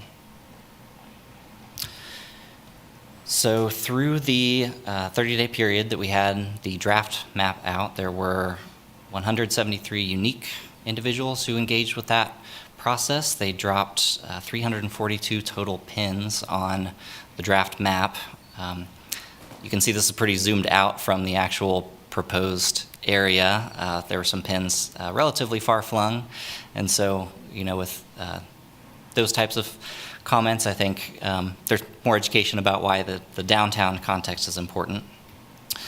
Not all pins had context with them, so this is more easily seen in the interactive map if you pull it up and zoom around, but all the green pins have something tangible that people gave us. I think this specific site is the right idea. I think this is something to stay away from, some sort of context about that locational pin. All the purple pins, of which there were quite a few, did not really give us any additional idea of what that individual is thinking. So maybe they were indicating that's a good spot or a bad spot. It's a little bit hard to tell. But that just, we displayed this in that way to separate those two out. About 3/4 of the pins were inside that draft boundary that was put out to the public, so there was a lot of interest and discussion around that area. The steering committee's work involved looking at some of the main themes of what we heard from people, and staff used what we got through all this comments. We had some emailed comments and things that we put into the map, so it was all captured in one place, and did our best to reflect what those main themes were back to the steering committee so they could talk through some of the trade-offs or things that people were thinking. We also used that to develop some what we called discussion starter maps, or different areas to consider that would maybe prompt some steering committee discussion on, is that too small, is that too big, does it capture the right places that could be good options for a downtown station. These were some of the main themes that came up as we heard from the public. So there were a set of comments related to looking at mixed use or commercial areas and thinking about those being good locations to consider when it comes to transit station. So this is not comprehensive, but some examples of that are some of the commercial areas north of the river, the Warehouse Arts District, and the 9th Street corridor, both east and west of Mass Street. There were comments around properties that people connect with transit, such as Amtrak or the Union Pacific Depot, where there's mostly freight trains, and there are some passenger trains through Amtrak. But those areas, people thought of those as being related to transit, so wanted to think about if those are the right spots. Other areas were consistently brought up as people recognizing there hadn't been much activity in the Riverfront Garage, where the old border site is, that hasn't been redeveloped, areas like that, as, hey, that's a big location physically that doesn't already have something going on there. Could that be a good spot? There were comments around law enforcement and safety. That's an area where we continue to work with policy and procedures to make sure we feel like transit riders are safe and drivers are safe. And so I think that's certainly something that will probably keep coming up as we work through the process, and we'll absolutely care, no matter where a site would be, that we have set that up with crime prevention through environmental design principles, but also staff support if possible, contracted support to help an area feel safe and have kind of eyes on that property. So that's something we're contemplating later on in this work.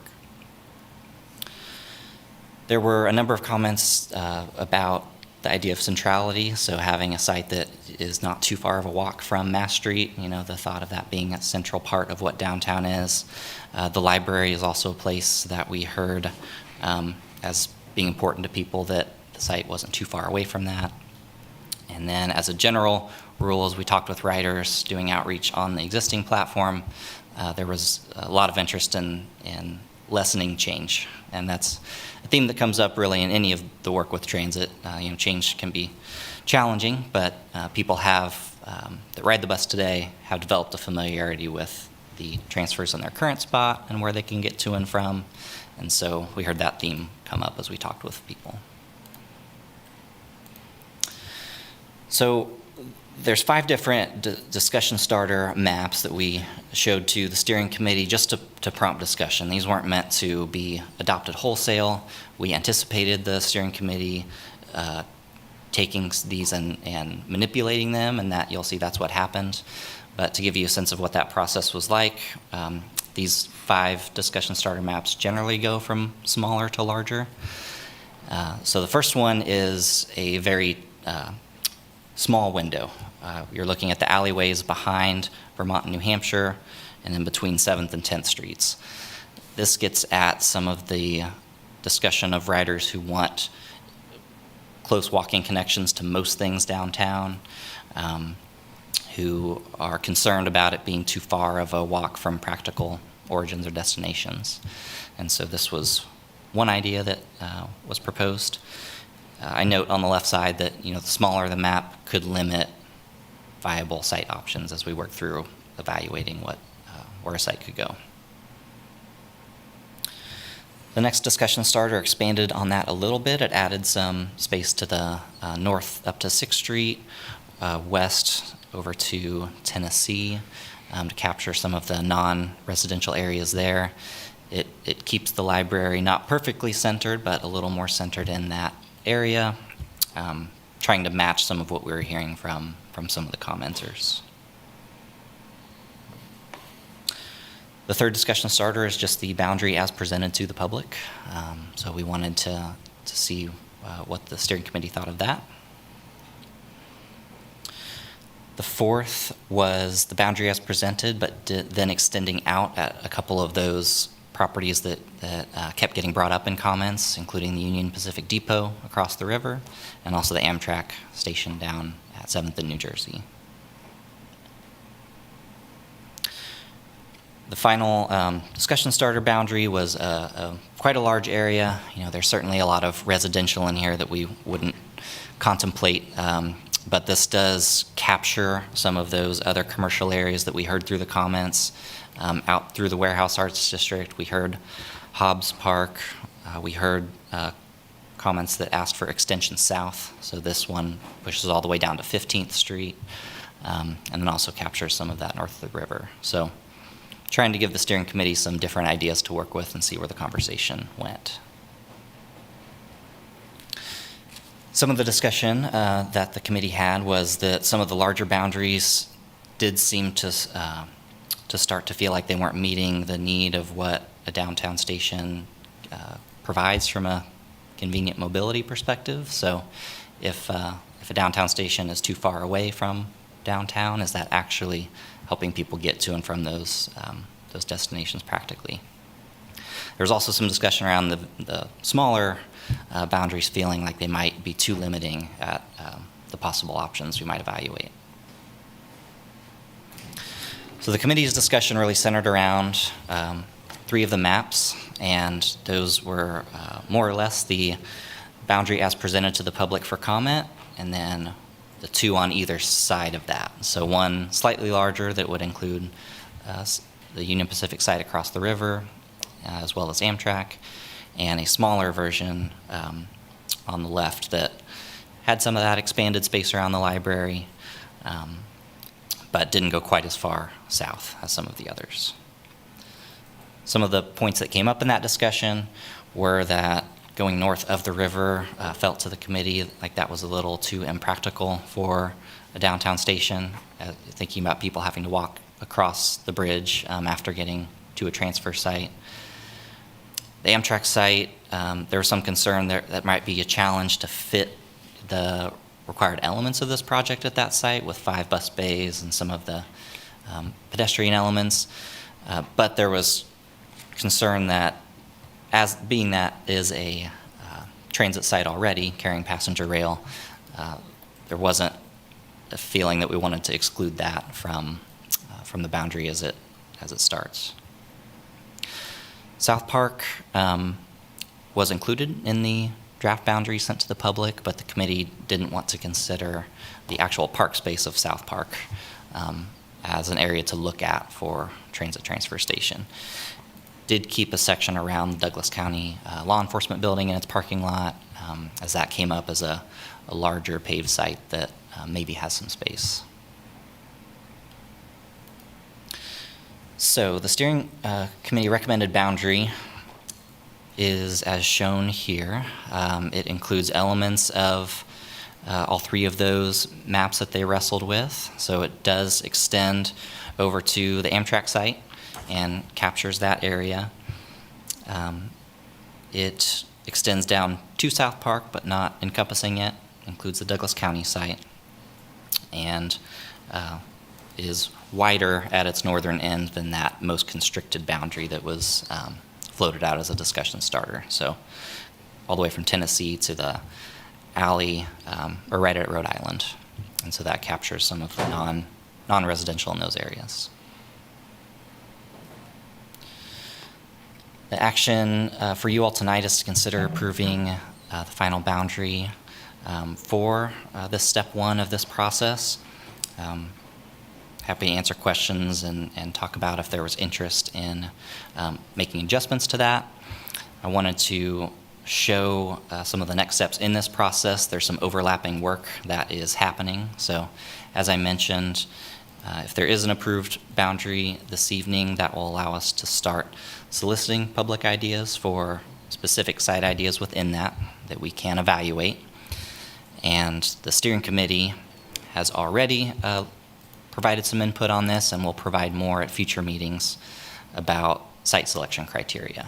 So what sort of criteria will we use to evaluate any site idea that someone might have? And so all of that is pointing us towards the fall or winter of this year to get to the point of having 3 to 5 sites that you all would allow us to do concept work on, narrowing that down to a final site for next year's construction. There are a couple of members of the steering committee here in the room with us. I'm not sure if we have any on Zoom. I was doing my best to speak for that group tonight, but if there are specific questions about their conversation, I might tap one of them in if it feels like it'll help the conversation. But happy to answer any questions y'all have. Okay. Any questions for Adam? Thank you. Adam? Oh, good. Just real quick, remind me of the 5 routes that go downtown. Current routes that go downtown are 1, 3, 4, 6, and 7. 6, okay. Yeah. More or less headed in 5 different directions across town. Yeah. I think I know the answer, but I got this question from the public, so I just wanted to be sure. So when the line, for example, goes down Tennessee Street, but it's only shaded to the east, that means it could, we're only considering the east side of Tennessee Street, not the west side of Tennessee Street, even though the line actually goes down Tennessee Street. I think that we tried to be very specific about that, so yes. That's how I the answer understood to it. that. We were thinking about, the specific right-of-way that would be considered. West side of Tennessee has single-family homes. We're not contemplating that for, the steering committee wasn't contemplating that for an area for transit use. Thank you. Any additional questions? Good. All right. Not seeing any. We'll open it up for public comment. Thank you. Thank you, Adam.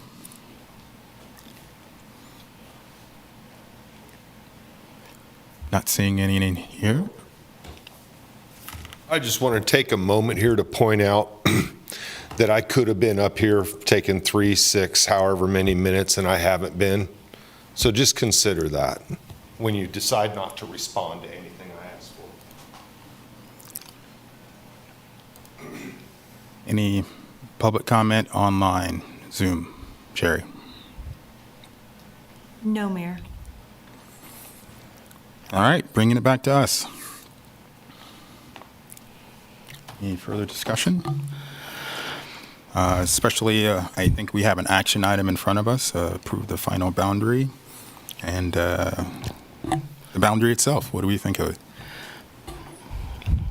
As I look at it, I think they did a great job of stepping through it. I really appreciate your work on that. The final recommendation, I'm a little bit concerned about having to go over to the Amtrak station. That seems like it defeats the purpose of trying to keep it close to downtown. along Mass Street. So, I'd be interested in maybe looking at that. And then also on the south end with the law enforcement center included in that with the parking lot. My preference would be that it stops at 11th Street, the boundaries. So that would be my two preferences.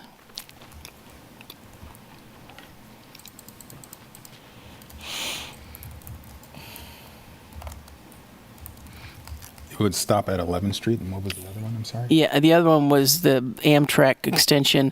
My preference would be that it stops at the parking garage. Okay. In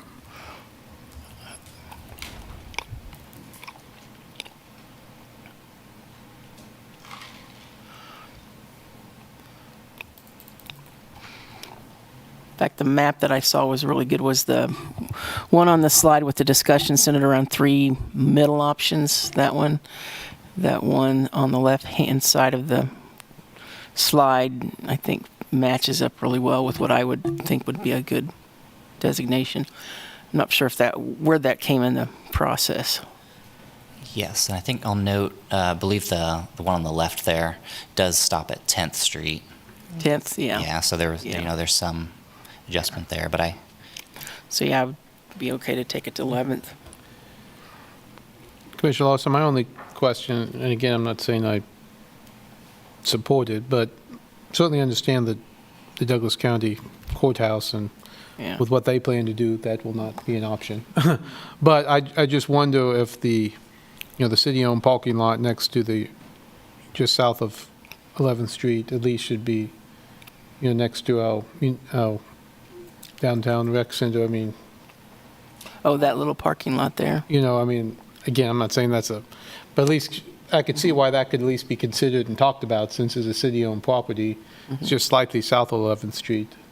I didn't know if you were intentionally leaving that out or you're just thinking the distance-wise. Yeah, I think, the distance-wise, when you go from 11th down to the park, my preference would be to stop it at 11th. Well, I'd be curious to hear from any steering committee member that's here. I know I was reading some of the comments, and I think in hearing the presentation and seeing some of the comments, I want to know from your perspective, what is the primary goal for the downtown station? Because when I hear someone say it should be close to Amtrak because of movement there, others are saying it's traditionally been close to the library, so it should be there. I can see why someone would argue wanting it to be close to the library if that's the intent of most passengers riding. That is a more centralized area. I guess I'm curious to know just how you've processed through in discussions and how you all landed on this. What were some of the variables that came into play with that?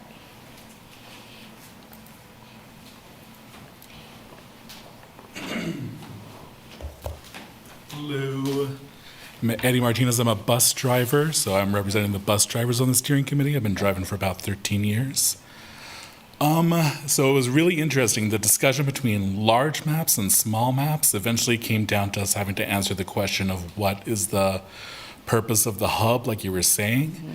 And what we decided on is that it's blurry. Like some people are going to hubs as their destination to just wait for the buses, while other people are going there to start browsing in the surrounding area. And some people are going there specifically to have a destination in the surrounding area. So we cannot answer specifically because I think it's always going to be a blur. I also think people change their minds a lot. They'll go to the bus stop downtown that's close to the library and they'll say, well, better get on summer reading and hop inside or like refill their water and then decide that they're just going to wait for the next bus. That happens pretty frequently.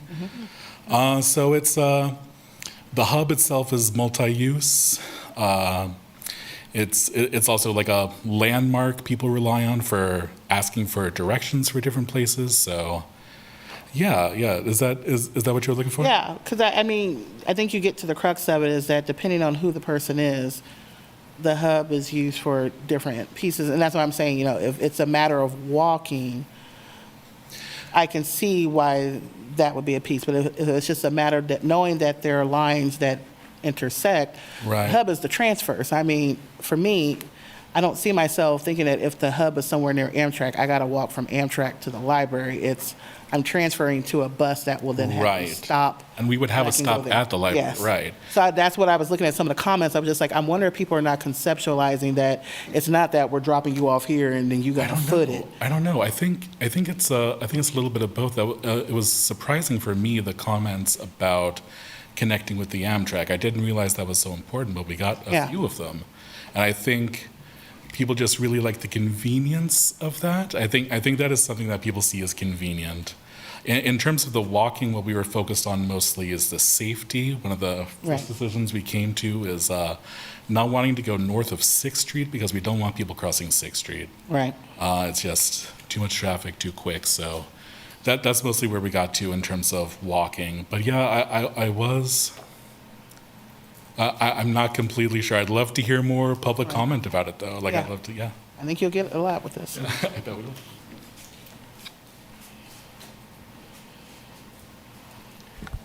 Hi, my name's Jeff Fuller, and I'm the at-large designee on the committee.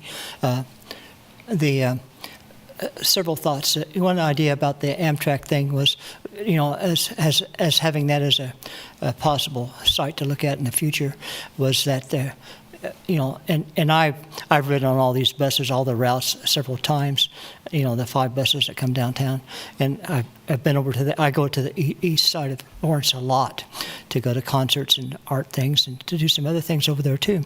And that particular parking lot, I hadn't thought about it being not large enough for what we were talking about, but it's not really used very often.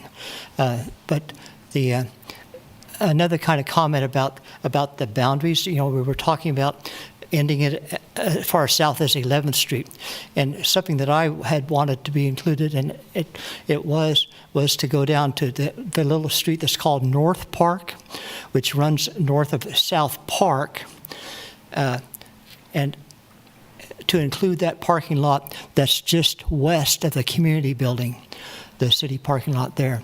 Mm-hmm. Another kind of thought that I've had, Mr. Weigel has been really specific about us not talking about what the criteria were, before the boundary was set. But something that crosses my mind is that when people want to use a bus to come into downtown Lawrence, they wouldn't necessarily be coming to downtown Lawrence to transfer to another bus, but later on they would be going back on the same bus after they visit downtown and use downtown.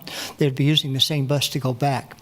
The 2 sites that have talked about, which are somewhat controversial because would be the parking lot that the city has that's west of the community building, or the Amtrak station parking lot, is that they're really some distance away from downtown. However, the bus, at this point, the buses stop at just a few locations, one by the community building, and of course in front of the library where the transfers take place now, and some that come in from the east side of Lawrence, from East Lawrence too, where there's stops. It's difficult to, if there were more bus stops downtown, that would take away parking, which is a big concern, of course. So those are just some ideas that I had. I don't know if they certainly don't answer any questions you had, but something I think is important is that I think that the committee, some of us on the committee, and we all voted for the recommendation, was that we would want those 2 outlying locations kept into consideration when we, at this point in the process. Okay.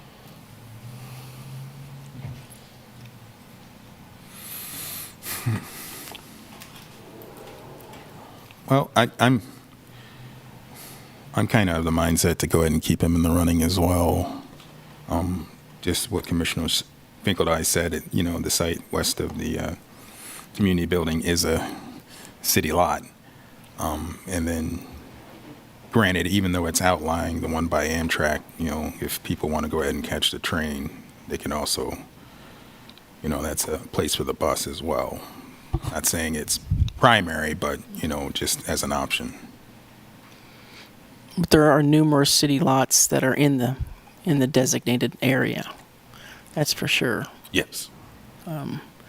Craig, when we did the open RFP for city-owned property downtown, was Lot 10, did we receive any, was Lot 10 part of that? Yes. Did we receive bids on that? All three Requests? all three that we Okay. asked for proposals on, yes. Yeah.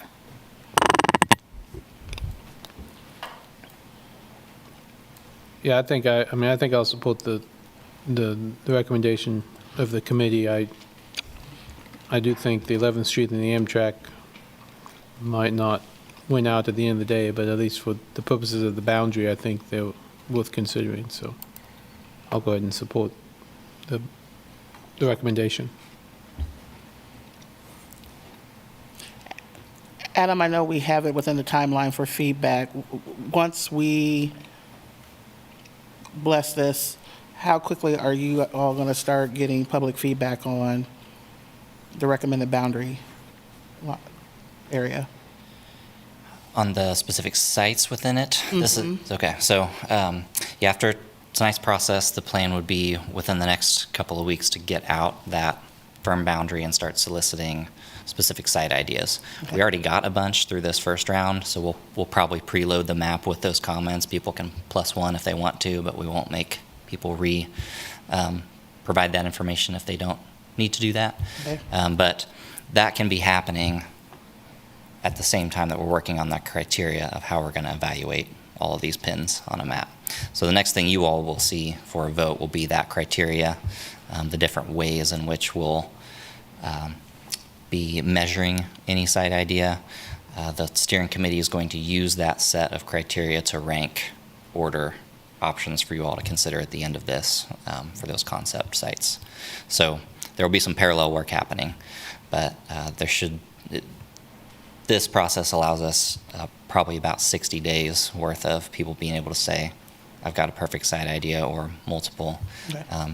You should consider those. All right.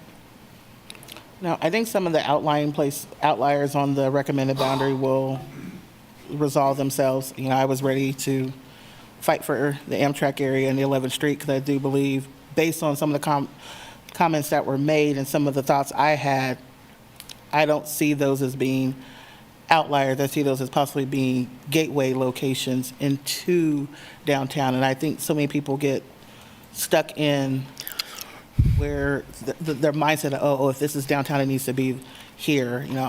As a kid, I rode the bus in Wichita.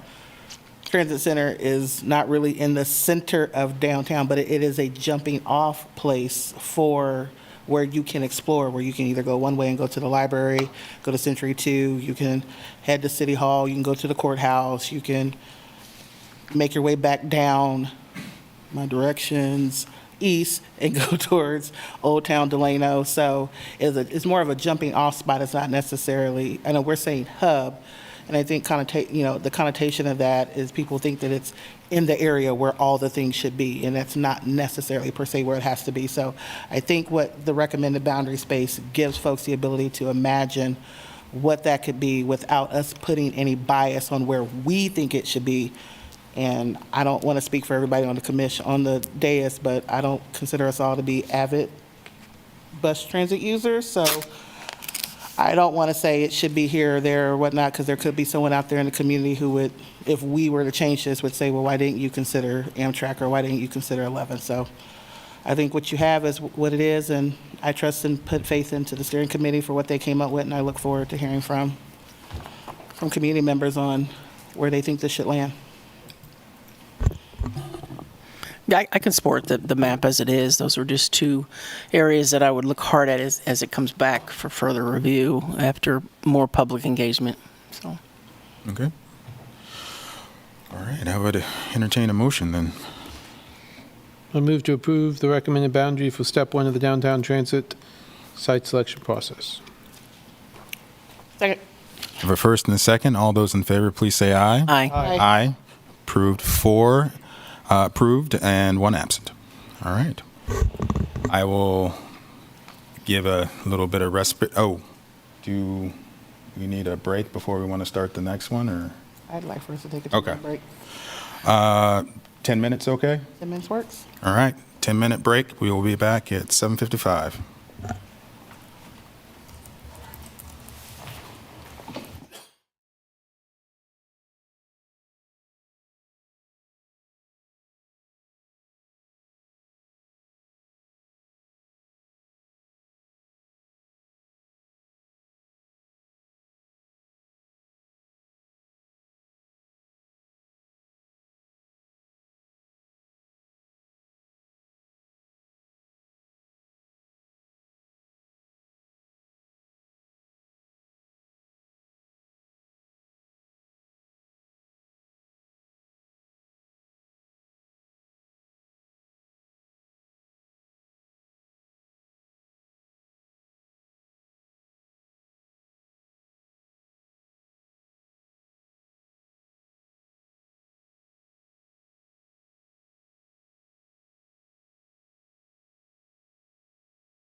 Everybody ready? Yes. Good. All right, we are back, and we will start with item 3. Consider updates to meeting procedures related to general public comment. Mayor, I just have a few comments to make before I kind of turn it over to you. Are you okay if I present from here on this item? Yes, This is that's- really more that's of a fine. discussion. Okay, thank you. So Sherry Reedman, City Clerk, and this item we're bringing back to you. So at your May 7th meeting, you considered some updates to your meeting procedures, and one of the recommendations included in that was to move general public comment to the end of the agenda and then to stop broadcasting it. After discussion, the commission directed staff to do the following: to move general public comment to later in the meeting, but not at the end, which is what we've been doing for the last few meetings, and then to stop broadcasting general public comment. And then there was also an inclusion to make sure that the entire meeting, including that general public comment portion, was recorded, and that recording was provided to the public at a later time. So in discussions with our video production specialist and other communication staff, it was determined that we are unable to meet all 3 of those directives based on our current technology. And so there are 2 options that we're recommending, either one of these. Obviously, we can have discussion about other options. Those are to stop broadcasting general public comment, to stop broadcasting it and maintain a recording of it. We would need to place it at the end of the meeting. And then I can go into more details about the technology involved after I'm done if you have questions about that. And then if the commission wishes to maintain the current order of business, where it's located after city manager's report, and there are a few remaining items after public comment currently, we can stop broadcasting it, but we would not be able to maintain a recording of that piece. And then, we recognize it's been a tradition to make space for members of the public to speak directly to the commission on happenings in the community during this time. And both options are, honor that tradition while also addressing the security of the meeting, the productivity of the meetings, and accessibility of the meeting. And that's all I have. Okay. Any questions for Sherry? Sherry, you say you could talk a little bit about the technological reason for that? Sure. So when we go into executive session, what's happening is we're still live streaming. So I'm just using executive session as an example. So to continue to record video and audio in the room, we have to completely stop the live stream. So that would mean the live stream feed to channel 25 and to YouTube would stop. So to anyone accessing our meeting in those ways, the meeting would end. So then once public comment is done, because then we could continue to keep the video and the recording, the audio and the video going in the room and have that entire recording. So then what we would do is we would just change to a different camera like we currently do during executive session. So channel 25, we're not stopping the recording. We're just streaming either the outside video, and I think sometimes it has another feed. So we would stop the live, so anybody that's viewing it from those 2 things, for all intents and purposes, the meeting has ended. They don't know when or how to come back after the meeting and when we're going to start again after public comment has ended. So those last few items, like commission items, is an item where sometimes you direct staff to do things, make decisions. They're now not able to access that portion of the public meeting. Is that clear?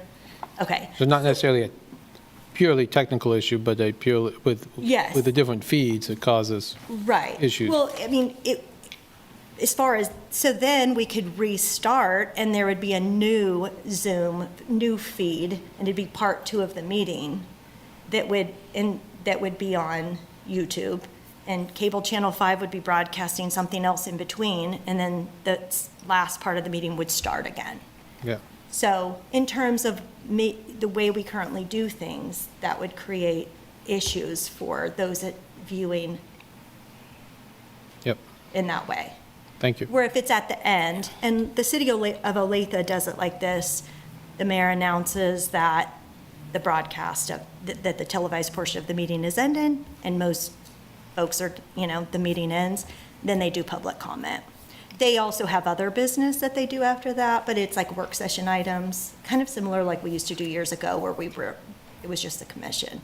But that way that the meeting has a portion of it has ended, and folks who are accessing it that way are not missing sort of commission action items. Because we would have no way of knowing them when to come back to rejoin the meeting. Thank you. So if we stopped the feed, we still have the audio and video going uninterrupted if it's at the end. So we could leave it where it is, stop the feed.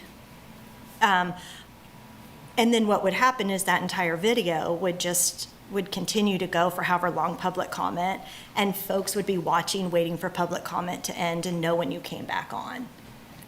So it's a continuous broadcast, but you can't see it. But then that would mean, because we would have to turn the audio and video off in the room, that we wouldn't have a recording of that piece as part of that total audio and video. Yes. Thank you. Is that, I know Yep. it's complicated. I hope. got it. Thank you. Okay.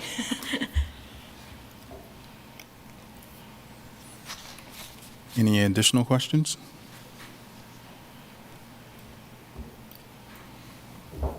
Okay. All right, and with this, I will open up public comment just regarding the meeting procedures related to general public comment. We're going to talk about meeting procedures related to public comment, and you're going to get a history lesson at the same time. Because you guys have spent a tremendous amount of time trying to limit the public comment when you should have just been listening. This whole thing started more than a year ago, last June. And it even started before that, but then got rectified because you were able to throw Justin out of here a few times and got rid of his problem. But then other problems started cropping up, and Lou Skunt got out of control, and the Nazis got on the TV. But the problem is we have the Nazis right here in this fucking room. Last June, you guys decided you wanted to screw around with public comment. You had a whole big outcry about it by the time August came around. And in that August meeting, you guys kind of made everybody mad. And your boy Craig over here used it as a means, along with this shitty-ass reporter over here, Austin Hornbostel, and a former commissioner who's a damn liar.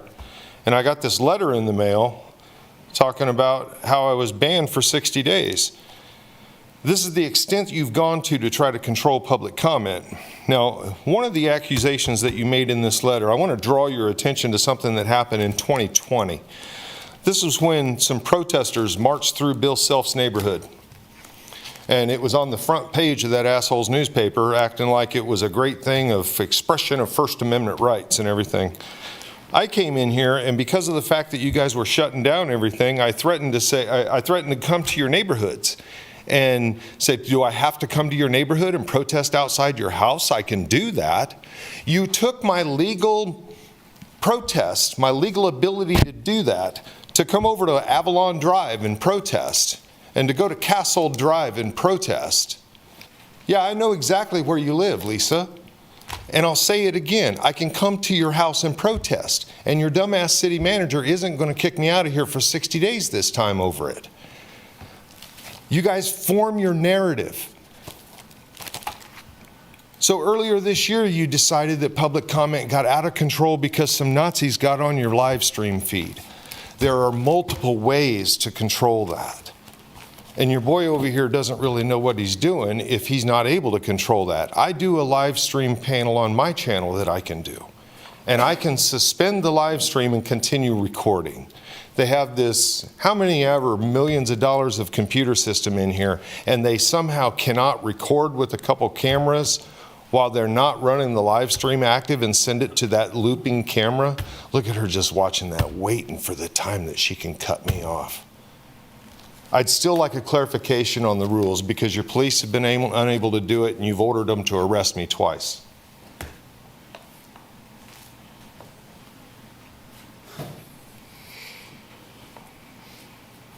Hello, Patrick Ross. I think we should make it easier for people to engage in public comment. That whole technical explanation seems like it could be solved if we just kept it going. I know I'm savvy enough with technology, but I know some members of our community might not be as savvy as I am and might get lost in the hustle and bustle of today's technological day and age. And so the way we have it now seems to be working pretty well. I'd say the input from people from the community is extremely important to continue and not mitigate. A great example of that is Chris Flowers, who was cited in the Lawrence Times today about his suggestion and argument being the basis behind the revisiting of this issue. He's also one of the few people in town when we were talking about this who was knowledgeable enough about it for having come to these meetings for years and commenting on every time that it has been brought up. And I know,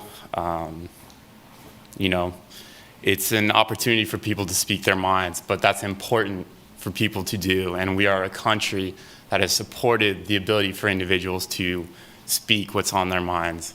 And honestly, I'd say the people that come to these meetings that maybe some of these policies are being directed towards, they engage more than every other member in this community. One of the things that bothers me more than anything is that we start off the meetings by celebrating all these people that do great work in the community, and I know that they have to get back to their lives and they balance a lot of different things. But to be honored by the community and then essentially asked to leave at the conclusion of their ceremony, to me is a disgrace in that we cannot keep those people to stay and publicly engage with the laws that we are writing to better our city and our lives. And so seems like this is a train that's already leaving the station, but I'd just like to say that I think we should encourage the public to come. I don't think we need to make separate videos, launch separate, broadcasts. Just, it's one broadcast, it's our city commission meetings, and everyone should come, and we should welcome everyone with open arms. So, thank you.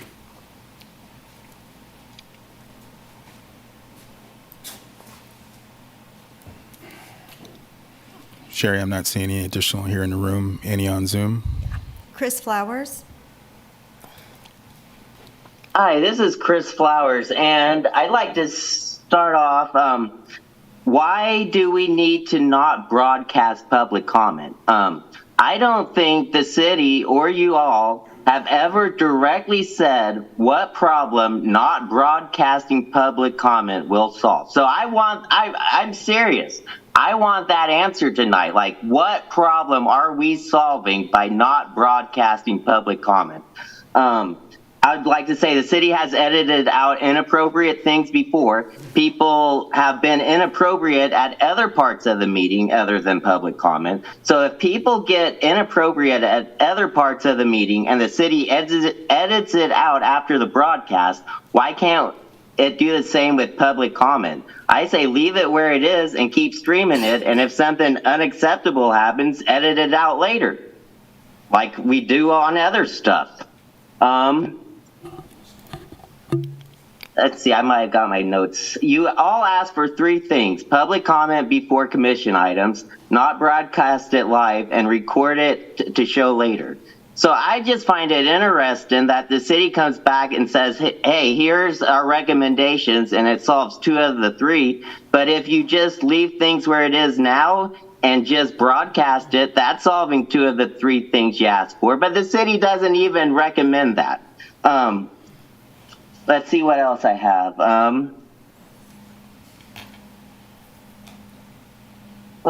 And I'd like to point out that it's been explained why we need public comment before commission items, and also that why we should be posting it, because it's about transparency and letting citizens know what other citizens find important. So once again, what does not broadcasting it? What benefit does that solve? And earlier, the clerk mentioned accessibility of the meeting, security of the meeting, and productivity of the meeting. So what does not broadcasting public comment, how does it solve those, or how does it affect those three issues that she brought up? And I'd like to say, hey, if two of you, what happens if two of you vote no and two vote yes? I say, if two of you want public broadcast or public comment broadcasting, vote no, because if it's a tie, does that mean you have to keep doing things the way it is?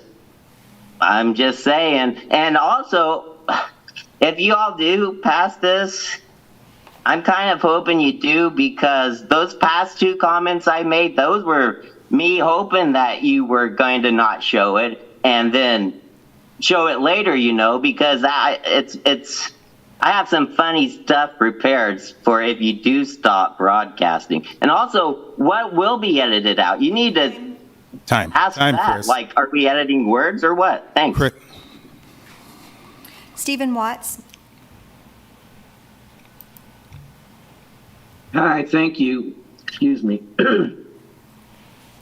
This whole process is pretty funny, really, when you get right down to it. I mean, it's a fait accompli, and so you're compelled to say to yourself, you know what? This has become so absurd and so Kafkaesque. Why don't you just stop community input? That's what they want you to do. We are continually reminded out here in the public by well-paid bureaucrat civil servants, they are not required under the law to provide public comment in these meetings. What manner of nonsense is that talking about?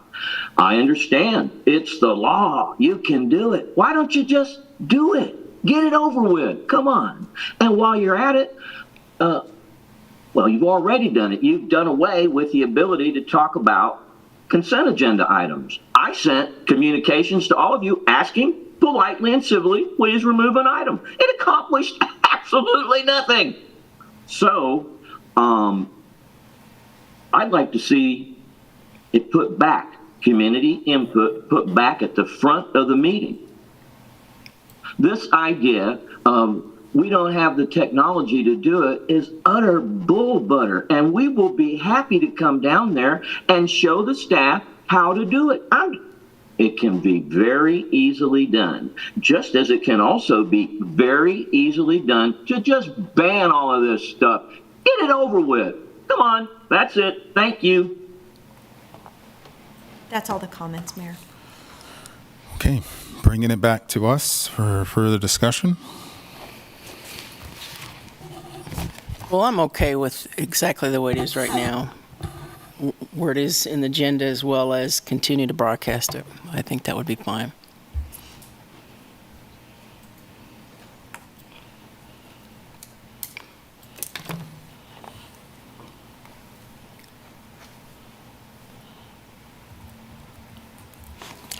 Sorry, I was writing a few notes here. I didn't hear anyone want to go. So a couple of things here, because I know I've been going back and forth with everyone about this, and you know, we have folks get up in arms because I said us moving it while still keeping it was performative. Folks initially, when we talked about having it at the beginning and accessibility, then it was like, we got to get through the real business, and I'm not here to argue that tonight. General public comment is an opportunity for individuals in the community, our constituents, to come and to have dialogue with us about things that are not currently on the agenda to be discussed, but they have a concern about, or something they want to bring to our attention to review, to be a part of the policy making and policy development process that as commissioners we ran and you elected us to do. I am not of the mind to take that away from anyone, but I think when you remove all the minutia of general public comment. We're not talking about the comment period during regular agenda items. That's part of our quasi, pseudo, we don't really follow Robert's rules thing, that we're giving space for folks in the public to give comment on an item, such as like we would do for a hearing.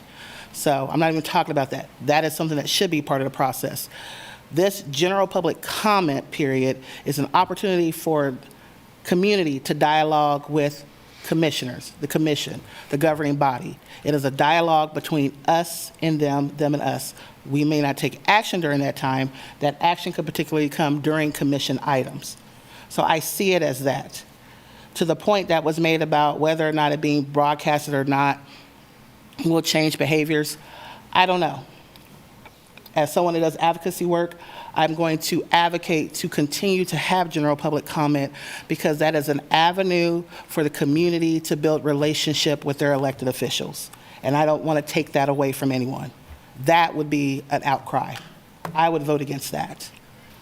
I think we have to understand the idea of it is to have a relationship and to have that conversation with the with their elected officials, whether or not it's broadcasted or not. Broadcasting it shouldn't be an incentive. There really is no incentive to it if it's reflected in the minutes, which it is. So then the question for me becomes, is it a matter of having more concise, succinct minutes to reflect general public comment, or is it more about the idea of it being having a recording of it? Because the official record is the minutes, not the video on YouTube. So arguing for the video is moot for me because it's not the official record. The minutes are. So if there was someone that said, we now say in our minutes under general public comments, we say commissioners heard public comments on items and issues not scheduled on the agenda, including la la la la la. Okay, we can continue to do that.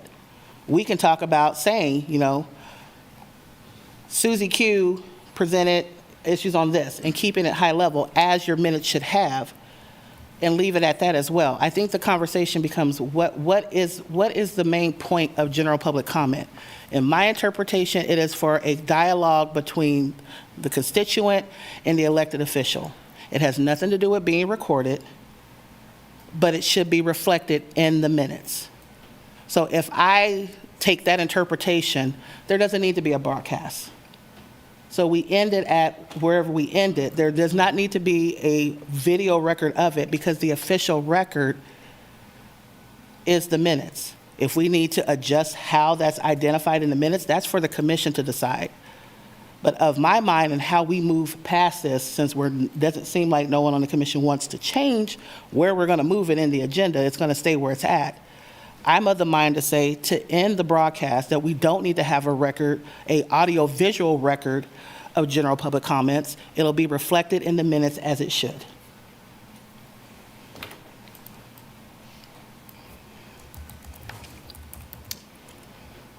Well, I do like the idea of having it in the minutes. I guess, you know, the way we set it up last time, you know, you have two things after general public comment: commission items and commission calendar, which neither of them take very long. So to me, having them at one or the other place makes sense. I mean, timing wise doesn't make a difference. If you've set through the whole meeting, right, you know, to make your public comment, that's not much difference in timing. And I guess I agree with Commissioner Sellos that the videoing is not the important part to me. It's, you know, having that in the minute and then being able to hear from folks. I mean, as we said last time, I hear from folks all the time by phone call, by text, by email, but this is another avenue which I think is important to let people come and speak to us. You know, I think Chris Flowers asked the question, you know, what's the issue with broadcasting, or what are you trying to solve? And I guess my concern is when people are using public comment to be performative, not to actually talk to us. And that's what I think the purpose of public comment is to talk to us. So I would go ahead and support just moving it 2 spaces down and stopping the the publication, but I mean, the video, but I would agree with Commissioner Sellers that we should get that clarified in the minutes by going ahead and listing the names of the people and then a short summary. Right now, we list a short summary of what was talked about. I think we could do the name in a short summary. Okay, so you would be in favor of moving it to the end? Yeah. And you would be in favor of just leaving it as it is? Exactly as it is with continuing to broadcast it, since we don't, the technology doesn't seem to be on our side. And just to clarify, Commissioner Sellers, you would be in favor of just... The results of not having the broadcast would then lead us to move it to the end. I will remind this commission that I made the comment when we were discussing that if we ran over time, that you all agreed that you would extend time to ensure that we heard general public comment if we were past the 11 o'clock hour. Absolutely. So Yes, that is our absolutely. due diligence to do that. That is your commitment to this. So yes, I am of the mind for us to move commission items and calendar before general public comment and not broadcasting it. And ensuring that we have, that minutes can reflect the individual and high level what they discussed. I would be of the mind, I would agree with Commissioner Sellers and Commissioner Finkeldine on that as well, moving it to the end. Sherry, would there be any problem with what Commissioner Sellers suggested? No. So just so I'm clear, moving general public comment to the last item on the agenda. We would stop broadcast prior to it. And then the minutes would reflect names if provided, because we don't have a requirement to give your name. And then the general topic or the general nature of those comments. Correct. Is that, and obviously minutes can always be adjusted and we can do more if it's not capturing, the full extent of what you're wanting. So we're stopping broadcasting Yes. and moving it to the end if we get three to do that. So if there's a majority and you want to do that, that would require adopting the resolution that I attached, because the resolution has the order captured in it. Okay. Okay. I don't see that. Otherwise, it would likely just be direction, but, Okay. and yeah. I have that I don't have it in the action, but I do have it in recommended action in the body of that agenda item report. And that change is just because we did capture the order of business in the previous. So I can give you the section too, if you want to look at that. But in the previous resolution, we captured the order of business.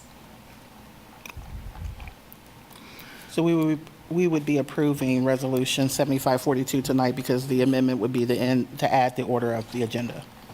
That's exactly right. It's just amending section E, order of business, to move public comment, open public comment period down.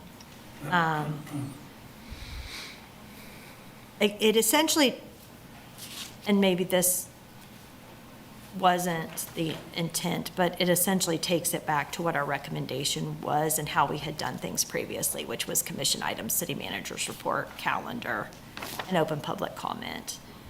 Again, you could adopt it with a change to that order if you wanted to. You made a few changes last time, which was, moving commission items after city manager's report. Okay. But that's the only change. Yep.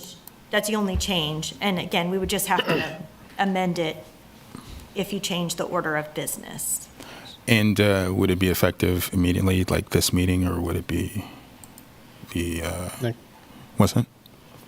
Next meeting. Next meeting, okay. Okay, Yeah. cool. So do we vote on this? Yes. Yeah. So I'd move to adopt resolution 7542 as presented in the report. Second, sorry, I didn't mean to interject there. Second. All right, I have a first and a second. All those in favor, please say aye. Aye. Any opposed? Aye. Oppose. Okay, 3, 4, 1 against, and 1 absent. All right. Moving on to item F, work session. The work session provides an opportunity for the City Commission to discuss items in greater detail. The Commission will take no binding action on items presented during this time. Work session topics are eligible for public comment. Members of the public will be limited to 3 minutes for comments. The first item is receive feedback on the Outdoor Aquatic Center Major Renovation Project, PR1-00020. Good evening, Mayor and Commissioners. My name is Luis Ruiz. I am the new Director of Parks, Recreation, Art, and Culture, and I'm proud and honored to be presenting in front of you, albeit short today. I'm going to be presenting our project team with some feedback that we've received over the last few weeks about the Outdoor Aquatic Center renovation project. So I'm going to introduce here Jacob Baldwin, and he'll introduce the rest of the team. Thank you, Luis. Let me get our presentation going here.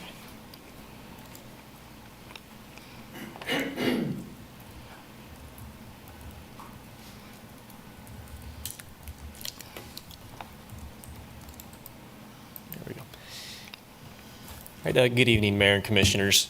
Jake Baldwin, Engineering Program Manager with Municipal Services and Operations. I'm joined tonight by our project team to present and receive feedback on our major renovation project for the Outdoor Aquatic Center. Got Mark Hecker, Assistant Director of Parks and Recreation, and then our consultant team is led by Allison with SFS Architecture, here kind of behind the screen, and then Jeff with Water's Edge Aquatic Design. So tonight, we're going to summarize the project. We're going to get into the details of the existing conditions of the facility. We're going to discuss the community engagement that's taken place so far, and then that information together with the existing condition assessments, how that has informed our renovation concepts that we'll look at shortly. And then, of course, we'll talk about how we move forward from here. So this project first appeared, I believe, in the 2022 Capital Improvement Plan. It was also identified as a high priority for investment in the findings report of the Parks, Recreation, Arts, and Culture needs assessment that I believe was completed just last year. So with that, the city hired SFS Architecture earlier this year to complete phase 1 of the project, phase 1 being planning and community engagement, the culmination of which is we hope to have an approved concept and then move the project forward. So we have completed the existing conditions assessment, and we are on pace in our community engagement to where we've gathered some of that information. Once we couple that with the constraints of the budget, that's really how we were able to generate the 4 concepts that you'll see later on in the presentation and that we'll discuss in detail. Again, we're aiming towards an approved concept probably in August. But other than that, the process for this project will be pretty standard. You know, next step would be to develop detailed project plans, then we'll bid the project, then we'll build the project, looking at construction probably in after the 2025 swim season. To really understand this project, we've also got to consider the budget. So you'll see there in the rectangular box, we've got $6.1 million total for the project. We've split that into construction costs and other project costs. Under other project costs, we've got some contingency set aside. We've also got professional fees for this first phase of services. We'll have additional professional services when we go into design, as well as furniture, fixtures, and expenditures. So those other project costs total to $1.4 million. Take that from our overall budget of 6.1 and are left with the 4.7 you see under construction cost subtotal. We've also recognized we're probably going to have about $500,000 in building renovations on the site at the facility. So really take that out and we're left with $4.2 million for aquatics renovations and improvements. And the last slide I've got here before I'll pass it off to Jeff is just to talk about the process they're working under. The first piece from April to May was to work through our first public meeting and online opinion survey to help identify the issues, concerns, needs, and improvements that we would want to take a look at, and in which, again, inform the concepts that we've got to look at. And we've completed that first section. Moving on from May to June, we provided the City Commission with an update via the City Manager's report here a couple weeks ago. We've completed our second public meeting. Our second opinion survey is currently live. It runs through June 12th, and again, we'd encourage everyone in the community to go check that out and to provide their feedback. As we move farther on the slides, there's a QR code where they can jump to that survey. And to complete this step, we've also got to talk to a couple focus groups and have those discussions. Then moving forward, June to July, we're here tonight for the work session to get the commission's feedback. Gaining the commission's feedback and the public's feedback from the meeting and survey, we'll refine the concepts we talk about tonight and hopefully take a preferred concept to the community in the third public meeting and third survey. And then the last real piece that we're not seeing on this is bringing this back to the commission for approval probably around August. And with that, I believe I'll hand it off to Jeff. Thank you, Jake. Good evening, Mayor, Commissioners. My name is Jeff Bartley. I am an engineer that specializes in aquatic facilities, and it's a pleasure to be here. So I'm representing a team of architects, engineers, and landscape architects that are conducting this study. As Jake mentioned, the study involves assessment of the facility and developing ideas or concepts to move forward with, along with a public engagement process. This shows a snapshot of your facility as it stands today. As you can see, it's a large body of water with a fan-shaped zero-depth entry at the top, lap lanes that run 25 yards one direction and 50 meters other direction, has a separate diving basin with diving boards and drop slide, as well as a plunge pool you can see on the bottom of the screen with slides and a lily pad walk. So we first conducted the assessment of the conditions of the facility, and this gives a listing of what areas those were. It involved assessing the building, the pool structure, the coatings, the mechanical systems equipment that are behind the closed doors, play features, and pool deck. And based on that initial review or assessment, we were concerned about certain areas of it, so we actually had core samples taken from the pool structure itself, which I'll share with you. A main focus, or a large part of our focus, was on the pool structure itself and the pool deck, as we knew in initial visits and discussions with your staff, we knew the pool deck was in poor condition. Your staff has had to patch it or repair it quite a bit over the past years. We believe that pool deck's shifting and moving and it is deteriorating. But then as we got into the pool structure itself, we noticed a significant amount of cracking that followed along some of the joints and also in kind of the lower areas of the basin, say where the main drains and structures are. You see in this picture, the kind of shaded areas on this map show the areas that are more significant in damage than others. And in addition to that, the fan shape, where the zero depth entry is, we noted that part of the pool has settled several inches over time. So it has significant subgrade problems underneath that part of the structure itself. So with that, based on some visual review and the condition of the zero depth entry, we were concerned about specific areas, especially the shallow end of this pool. Here's a couple pictures of cores that were taken out of it. We took 18 cores in the structure, and they ranged in locations where the concrete looked good from the surface and other areas where there was cracking. We actually pulled the cores in those cracked areas, and as we were concerned about, the areas that showed physical cracking in the surface actually showed cracking through the pool structure itself. So these cores tell us that there are significant areas within the pool structure that are deteriorating on you. There are, however, those areas that are deteriorating, but there are also other areas that seem to be in good condition, but it's intermixed throughout the structure, but especially on the shallow end. We also assessed other parts of it, obviously the play features, water slides, other things that are on the deck and more visible. They certainly have typical wear and tear that you would expect from the facility after 25 years. Specific to the bathhouse, as Jake mentioned, we're proposing a $500,000 budget for the building. So while most of the focus is on the pool proper itself, we are planning on doing improvements to the building to make it more inviting, to add new life to it, make it feel a little more fresh, cleaner, provide more privacy for dressing in that space, and also improve some drainage issues with the floor itself.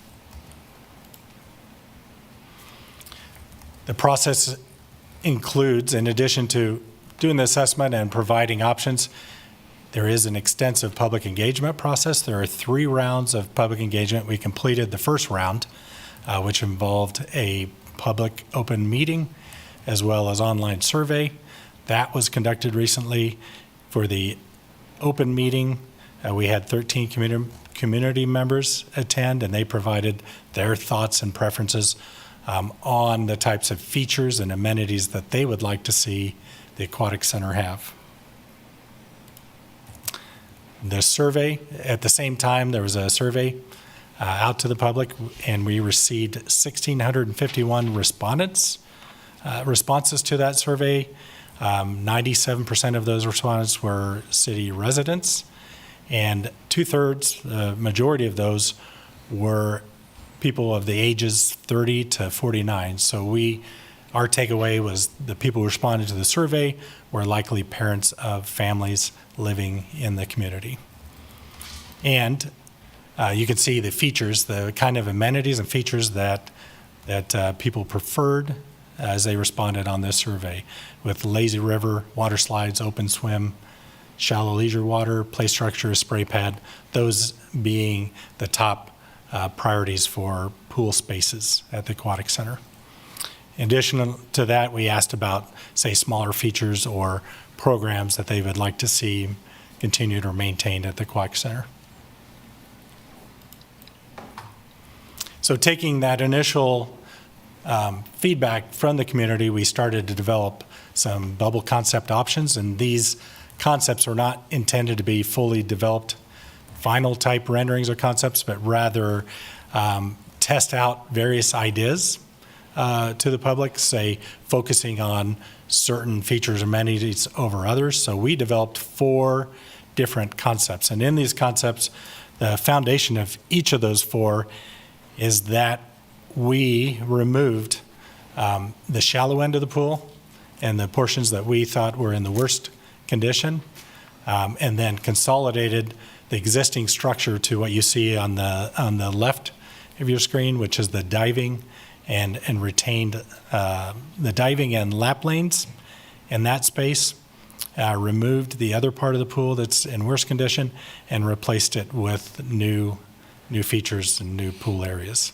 And this concept, the idea was to replace that entirely with zero depth leisure pool. So you can see the dash line behind it, you can see in there is the new portions overlaid with the existing pool footprint. We also retained the plunge area and added new water slide to that as well. This concept also includes, each of the concepts includes some form of a splash pad that we located on the north side of the Aquatic Center, with the intent or idea that this splash pad could be fenced and operated in a way that its open time or operation can extend beyond swimming pool open hours, whether that's longer in the day or whether that's early in the season before the pool season starts, or even later after the pool closes for the season. So you'll see that in each of those 4 concept options. And I'll make a note, you have approximately 19,000 square foot of water surface area at your pool now. Our goal in doing this was to get back to your original square footage, where it's saving the better parts of your existing pool structure and adding new features to that. As you can see in these and other options. We came up a little bit short on that, replicating the current water surface while staying in the budget, the $6.1 million budget. But each one of these concepts is intended to stay within that budget. So that's the first option, with the focus being leisure pool replacing back for the new area. To compare that, Lazy River was a popular amenity coming out of the first survey. So this option is intended to test out or try placing as much Lazy River as we could in the facility, given the budget, but also include a little bit of shallow water, zero depth entry connection to that Lazy River. So with that, the focus is on the Lazy River. We have 420-foot long Lazy River with a small shallow area connected to it. The third option, which we labeled as big variety, actually sizes down the Lazy River and increases the shallow leisure pool area a bit, provides a little more balance to that. And then the final option was, this was more of a budget conscious option where we replaced pool structures with a wet deck, splash pad, interactive water play area that occupies the entire north end of the aquatic facility. So all of that kind of peach colored area is wet deck with interactive play features, water slides, water recreation. And the idea on this one is it reduces the footprint of actual pool structure, but provides a lot of water recreation. And there are pros and cons to that. One of the pros being that it reduces the number of lifeguard staff that the city has to manage. And lifeguarding, retaining lifeguards has been one of those issues that communities are having a hard time attracting and retaining guards now.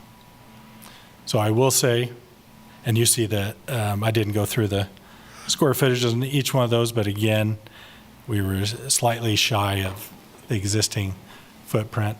But here are the four concepts overlaid next to each other. I will say we're in the midst of the survey. As Jake mentioned, it's open for some time yet, another week or so. And right now, the consensus is option 3. Big variety seems to be the concept option that the community is favoring over the other two. Roughly 50% of the respondents are preferring that option over the other 3. And the least favorite, the one they really don't like, is option 4, the destination splash. That's proving to be not a popular choice at all.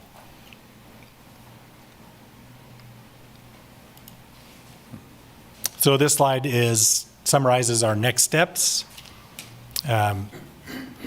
The second survey is still in process. We also plan to do pop-up events at the pool itself, just to show up and share some of these concepts and go straight to the users to get their thoughts and feedback. And then taking this feedback, we want to go back and refine the concepts more, narrow it down to maybe the final kind of 1 or 2 more preferred options, refine that concept, and then take that again to the public in an open meeting and to a survey to get thoughts and feedback on that more final rendering or concept. And then the target is to come back to you in August with a refined plan for the budget. So with that, open up for questions and comments. Thank you. Any questions? I have 2 questions. A lot of 2 major questions I've been getting. One is, kind of the question, why do we have to lose square footage of pool space? And I tell them the answer is, I'm sure it's budget. That is the constraint. I guess, could you give me an idea of, like the big variety to go from 17,000 to 19,000, if we wanted to say, hey, we want 19,000, is that a, and I know this is not the answer, is that a $50,000 issue, or is that a $600,000 issue, $1 million issue? Well, I'd like to put detailed thought into that, but my first blush on that that difference is about 2,500 square foot of water surface and deck that would go with that, and I project that would be in the $1.2 to $1.7 million range for adding that. Yes. That's what I thought. The second question I get might be more of an operational question than a design question. The question is, would those lap lanes be open for swimming for kids, or is that going to be shut down and just, many parents complain now that sometimes lap lanes aren't open and no one's over there. Would there be a plan for that under one of these concepts? Yeah, Mark Hecker, I think in each one of these concepts, there's flexibility. So in this one, we're showing 8 lap lanes. We currently don't run that many lap lanes during open swim at the aquatics, so I don't see us most times having that many lap lanes in.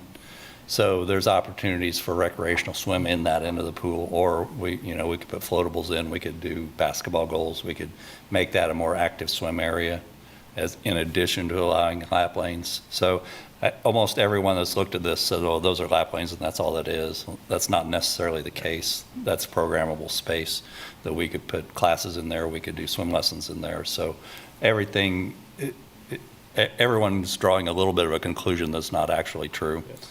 And then we also have the indoor aquatic center that we can move programming back and forth between the two facilities.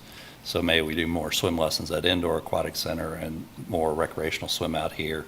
So we have that operational ability to move between the two facilities. Yeah, I think this is only a small sliver of the entire population, but there's certainly the question I've been getting is from a group of people who have 7 to 12-year-olds who think that at 3 o'clock on a Saturday afternoon when it's 100 degrees, that lap lanes aren't being used and they're not getting the full use of the pool, that if that was changed, you could shrink the size of the pool but actually get more use of the pool for the main users. Yeah, and I think that's always our operational challenge. Yes. You have to look at those lap lanes and how many people are actually using them. So is it one person per lane? So we're taking up a lot of space for 3 or 4 people. Or is our bathing load so high that we really need to think about opening that up for general swim? And then how can we activate that space? So I hate it when we have sections of the pool that's sitting there empty. Yeah. Because we've got lap lanes blocking it off. So I think that'll be the challenge for staff, no matter which configuration we do, is how do we optimize the operation of the water we have? And I think it's a combination of both. If we go to the big leisure side, I can see us putting in 4 lap lanes and then doing the other half of that as open swim. Even, doing things that will attract the teenage crowd that moves them there so the littler kids can be over in the leisure area. And the adults are going to love the lazy river idea, so a little bit for everybody. I really like the splash pad idea and all these options because that pulls some of the smaller kids to the splash pad. So that'll be open as part of the aquatic facility. And then it really extends our season because, as you know, we start losing lifeguards about the second week of August because everybody's going back to school. So that'll allow us to run an aquatic facility all the way into September or October if we hold temperatures up. So I've kind of really been pushing that concept because we're so limited on our season right now that, we're open in June, we're open into August. It's hard for us to say, it's worth spending a whole bunch of money on an aquatic facility that's open a small amount of time. So I think this really gives us some interesting flexibility. That was similar to my last question, and you had mentioned option 4. One advantage of that, which no one likes, but it's less lifeguards. I don't know the lifeguard ratio of lazy rivers, for example. Do 2 and 3, would that change significantly the amount of lifeguards we need from the current concept, or pretty much the same? I think our current lifeguard stations, we have 17 stations we have to man to open the whole facility, top of slide, bottom of slide, all those 0 depth. So I think all of these would reduce that number, because if you look at some of the lazy river ideas, that places the guards could stand to see a portion of the facility. We'd have to do an operational assessment on this to see if we've reduced it significantly or if we still have about the same number. So that's probably our next step. Yeah. By the way, I really like option 4, but nobody else is voting with me, so. Well, Mark, I Okay. am with you. I like option 4. But that may not be where my vote ends.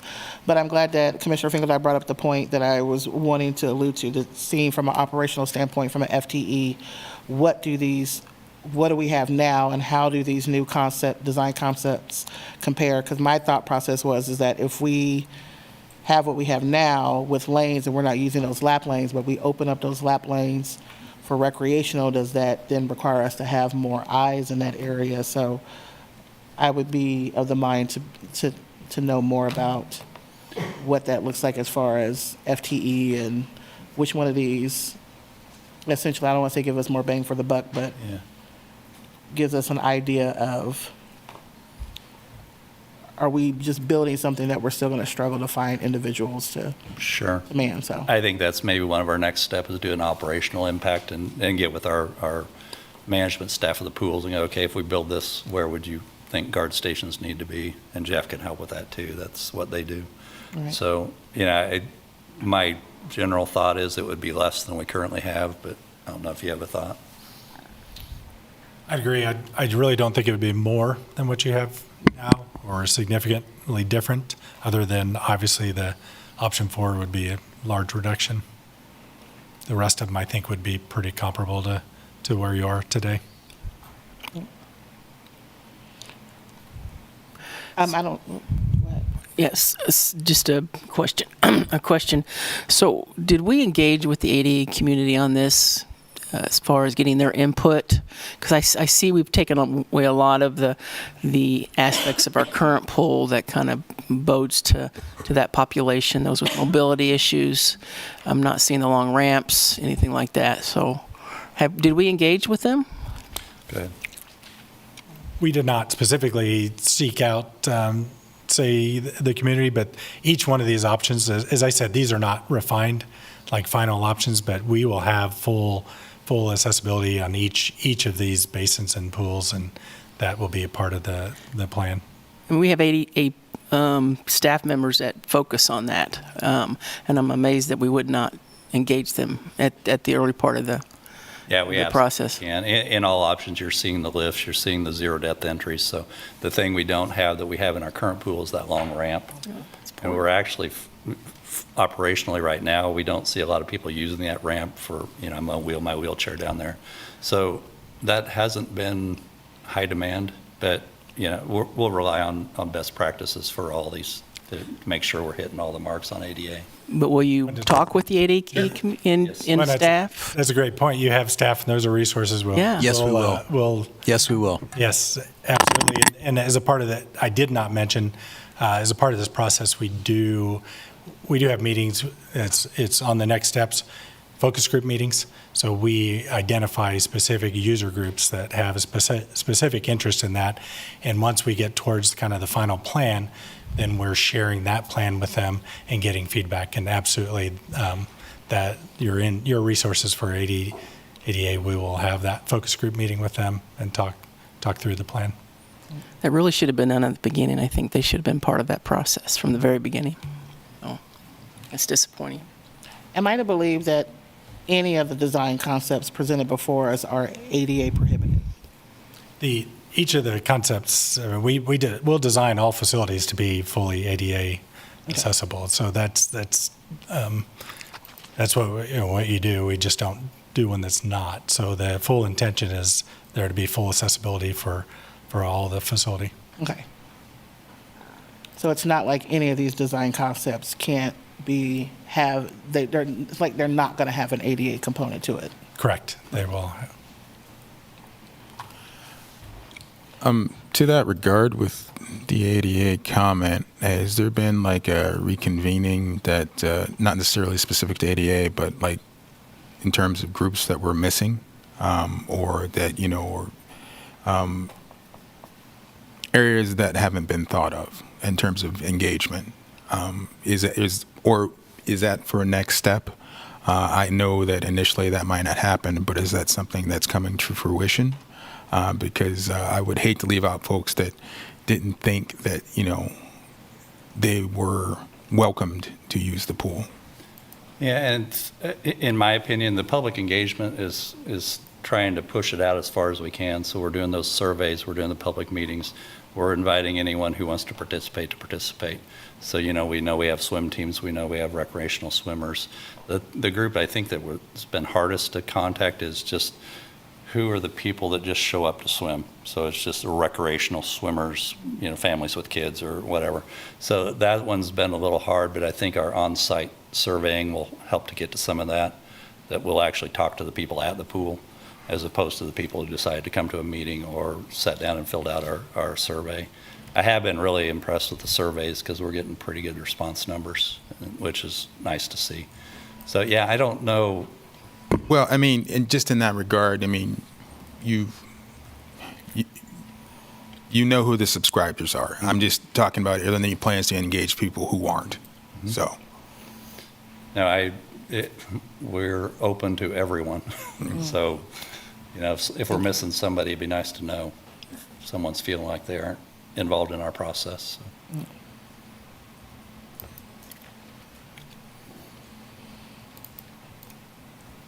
A couple of initial thoughts. I felt like design concept number 3 really honed in on a lot of the survey responses around shading.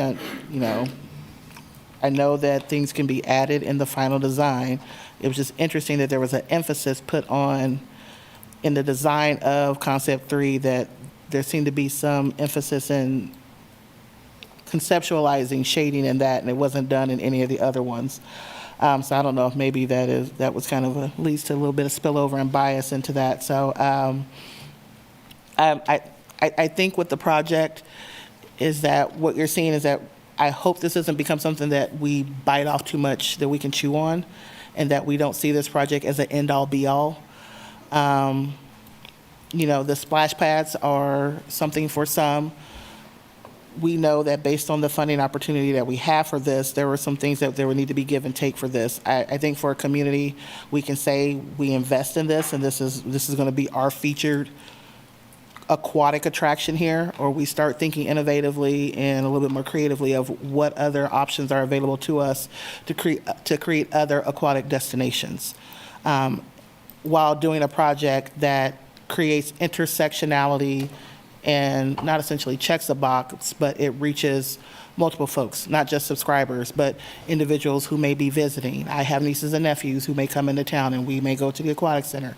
Families that do subscribe to that, and the moms that drop the kids off, or that becomes the mommy time and girlfriend time while kids are swimming. Or how are we ensuring that there's elements there for our preteens and teens that they see it as an option and a place for them to hang out, and that there's a time for them to go where they're not there during peak season when 50 to 70% of the pool is taken over by folks under the age of 7. So there's a lot of different variables that I think you guys are trying to take a good chunk out of. Design concept 3, I feel like, meets that happy medium, and with some creative programming and opportunities, we can start doing a little bit of the things that, as far as like programming options that folks brought up in the survey. When I see those, I see option 3 being the one for that. But I think, again, you still have continued opportunities to talk to different communities. We've had several large public events, through the month of June. We've had, May coming into June. We have Busker, that was an opportunity. We have Pride, that's an opportunity. You have Juneteenth, that's an opportunity to capture folks. So there's still some opportunities there for that engagement and doing it in creative, innovative ways. And I think you'll get a lot of feedback from this. So I'm leaning a little bit towards 3. You get yourself an adult swim or evening swim. You may see your commissioner out there in some of her fly swim outfits there. So, but thank you. Any additional questions for him? All right. I'm going to open this up. Thank you. Thank you both. Open it up to public comment.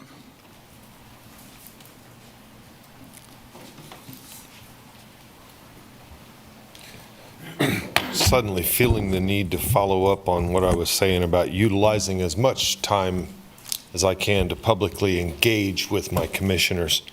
I don't go to the pool, so really what plan you go with here really matters not to me.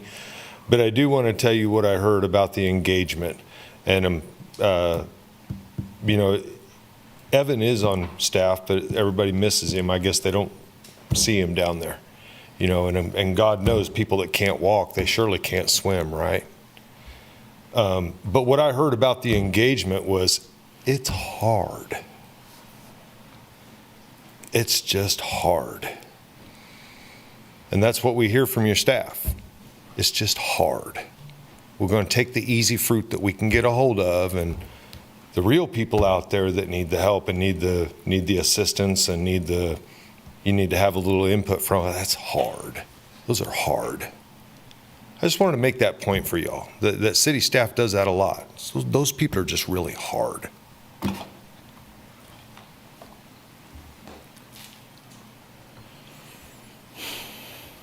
Not seeing an additional comment here.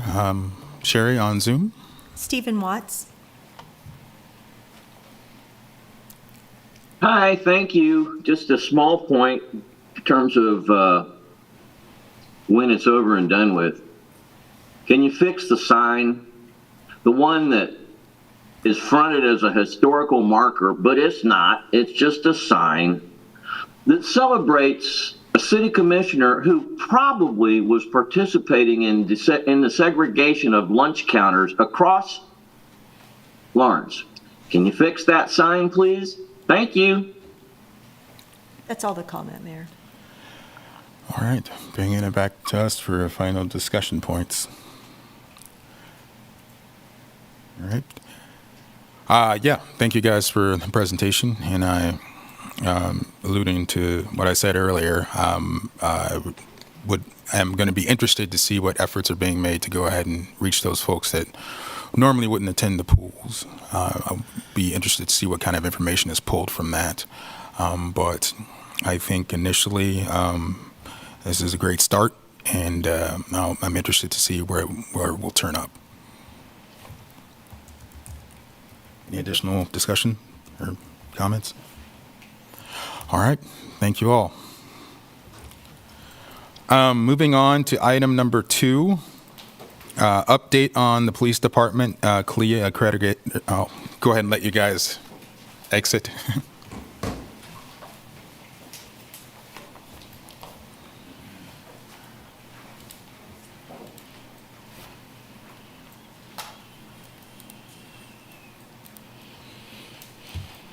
All righty.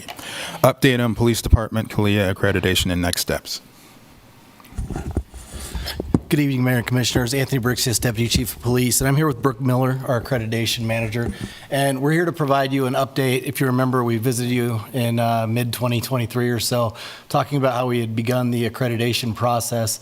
This is just an update. We've progressed really well. That's a credit to, of course, Brooke and our staff. We have about 10 people who are working on this at various different times, along with their other duties.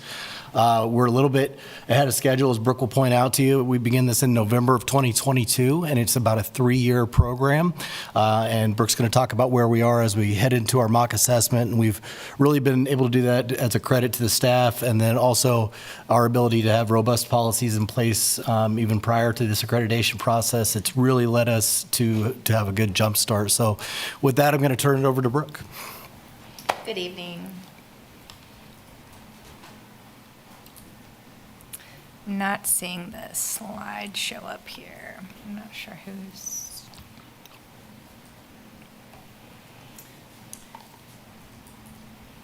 He's doing it. Okay.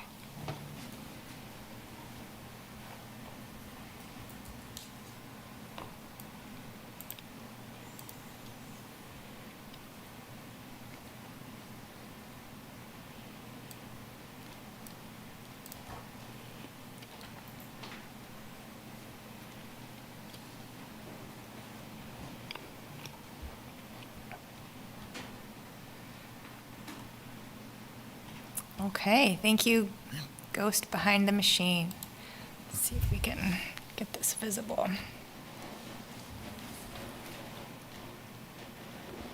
There we go. All right. Good evening. I'm Brooke Miller. I'm the accreditation manager for the Lawrence Police Department. I'm here just to give you a quick update on our process towards National Law Enforcement Accreditation. This is just a very brief overview of the process.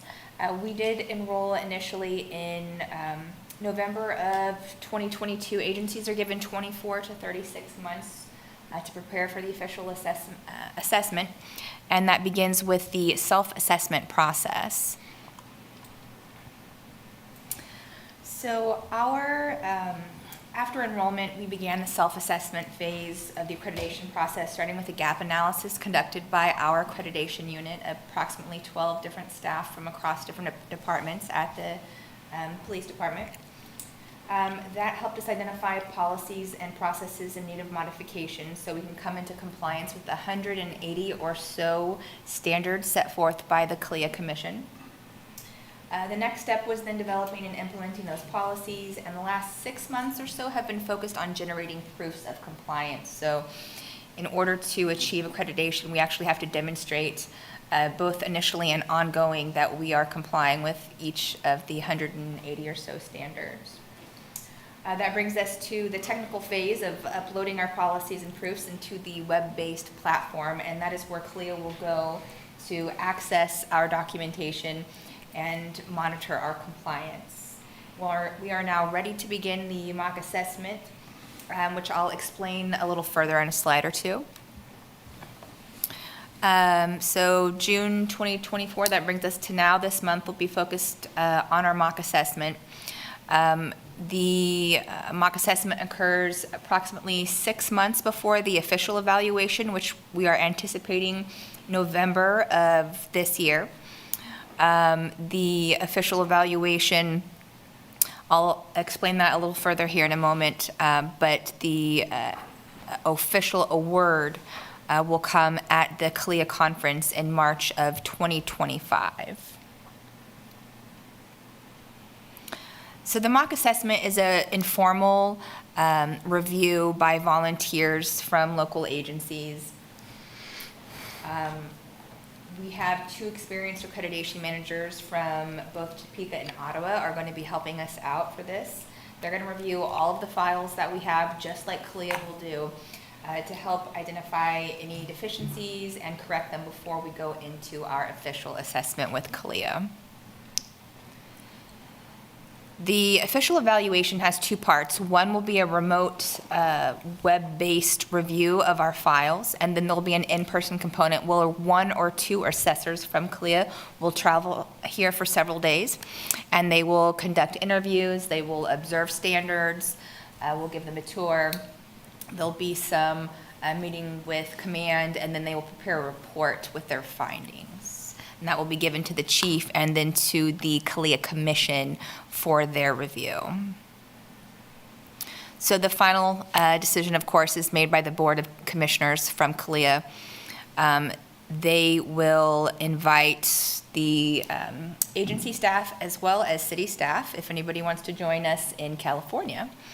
There'll be a panel and then an award presentation at the CLIA conference, which they occur 3 times per year, but that's when we're anticipating this one will come up. And that's just initial accreditation. So this is an ongoing process. We will be providing ongoing proofs of compliance, sometimes biannually, monthly, quarterly, depending on the standards. So it's not just a one and done process, it's ongoing compliance as the standards change and evolve. We will provide documentation and statistics annually, and then in year 4 we will get to go through the whole thing all over again, and it'll be another on-site evaluation from CLIA, and it will just go on and on from there. And that is it. Any questions? All right, thank you. This time I'll open it up for questions from the commission. Nope. All right. Okay. I was just going to ask, I mean, I'm assuming, I was looking back at that, the Ottawa and Topeka, are they CALIA certified already? Yes, they have. The accreditation manager in Topeka has been there for over 20 years, and they're one of the longest accredited, longstanding accredited agencies here. Good.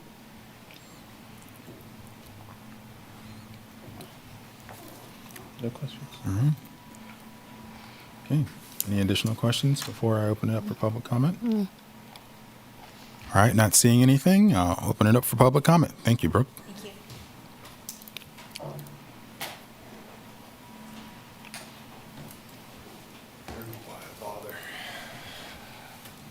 Nothing I've said to you guys about in the past about the police has ever really mattered, and that's why this whole fight between us has started.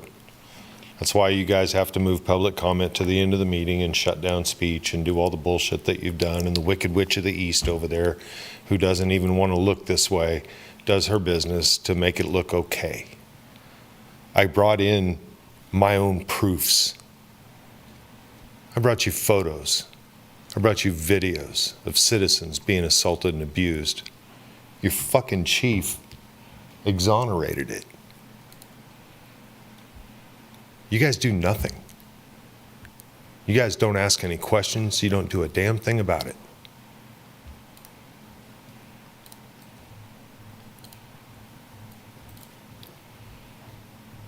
How can you do that? I brought you several different instances of them hurting people. Literally hurting your constituents. Harming, doing harm. None of you asked me a single question. None of you sent me a single email. Your chief exonerated it. So does it even matter? Let them get their CALIA certification. Damn the history. Damn the reality of what happened. Does Brooke Miller here even know about Anthony Kennan? Have you seen the video? Has she seen the video of him? I doubt it. Because they don't want to talk about that. And you know, when I first came in here talking about these fucking cops, you guys showed me what really happened. I understand it now. I understand it. They came in and they told you who I was and what I was about. Just ignore him. He's just a problem. I get it.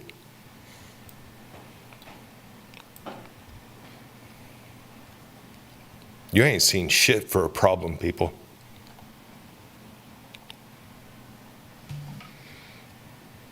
And if you think your little final move to putting things at the end is going to end this, no.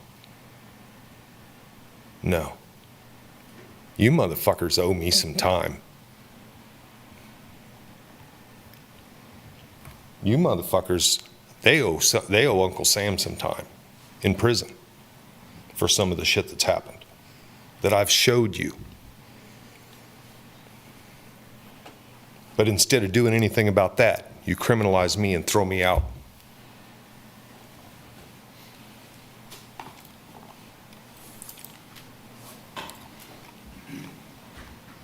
I just have a quick comment that your outfit is awesome. So I just wanted to say that. Thank you.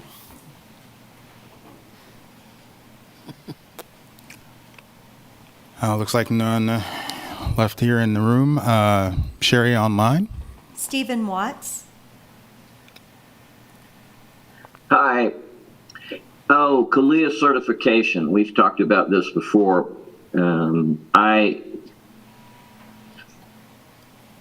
Certification is a valued process, and yet at the same time, it doesn't guarantee anything but the establishment of minimal standards. I have participated in certifications from public welfare, and the one I want to talk about, though, was the corrections. During the time I spent 5 years working for the Kansas Department of Corrections when certification took place, and I participated in it. I had issues with things like, well, we don't follow state law, we follow general orders. This is crap, crap, crap, crap, no good, it's bad. It's a minimal standard. That's something to think about. It has some value.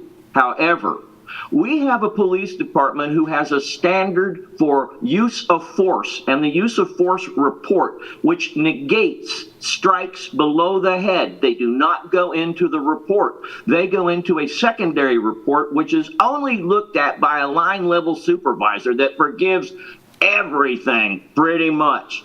And so, again, a minimal standard has value. But remember, we have a police department that we allowed, not me, you guys did, and it's still a secret, ran the police chief out of town, a black man, a black chief of police, and it still is a secret.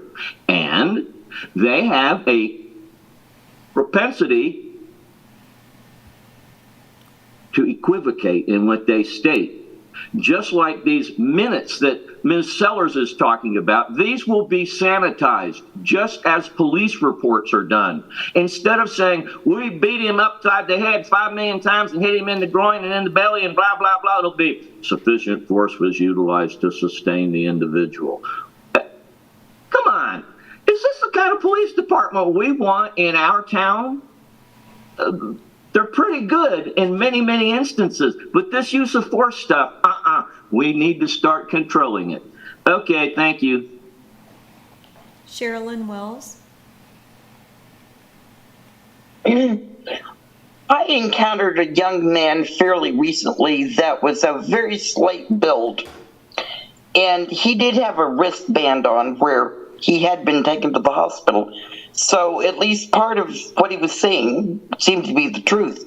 He said that the police, for some reason, were looking through his backpack, something about these cannabinoid gummy things, he said, or marijuana or something, which has been basically legalized here. Why they would make a big issue out of this, I don't know. I wasn't there.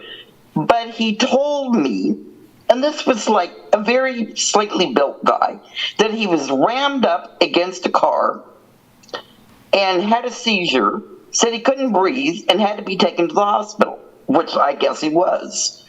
It seemed like the whole thing was over very little. And I can't remember whether he told me, I think he might have told me, that he actually had epilepsy. Why some kind of force needed to be used on this young man seemed very unclear to me. You know, I have no big beef with the police. I grew up in the Flint Hills and we had hardly any contact with the police. So it isn't like I have some long-term axe to grind. But I've begun to believe that you don't seem to understand that some people have physical problems already, and that ramming them up against a car, over some minor issue could really result in them, having a medical attack. I don't think police realize that using, some big guy using force and some, slightly built fellow just seems unnecessary to me. Thank you. That's all the comments, Mayor. Okay. Bringing it back to us for final points discussion. Thank you for your work. Really appreciate the movement on this. I have a question about the on-site assessment. So can you just walk me through a little bit of what's done during that time? And whether it's Topeka or whoever's coming in to do the on-site assessment, when they're looking at files or they're looking at different policies and they are set, evaluation. I know you're doing it during the mock and then there is the initial. So what's the course correct during a mock as it leads up to the actual on-site assessment for accreditation? Sure. So the mock is informal. Both of the accreditation managers will split up the 180 standards and they will go through methodically each one and compare them to their own and to identify if there are any policies that need to be strengthened, if the proof is conclusive, and we will go basically standard by standard and correct anything that they identify. The actual assessors will come from out of state, 1 to 2 will stay in town here for several days. We'll have a very well worked out agenda for several days. We will take them and tour any observable standards, cars, body cams, our facilities, that sort of things. Anything that's relevant to the standards that they can view, we will take them on a tour. They will identify a emphasis area through the process of the remote file review. And at the end, a report will be prepared and provided to Chief HAWKK, and he will have the opportunity to view that and share that, and then it will go before the commission. Okay.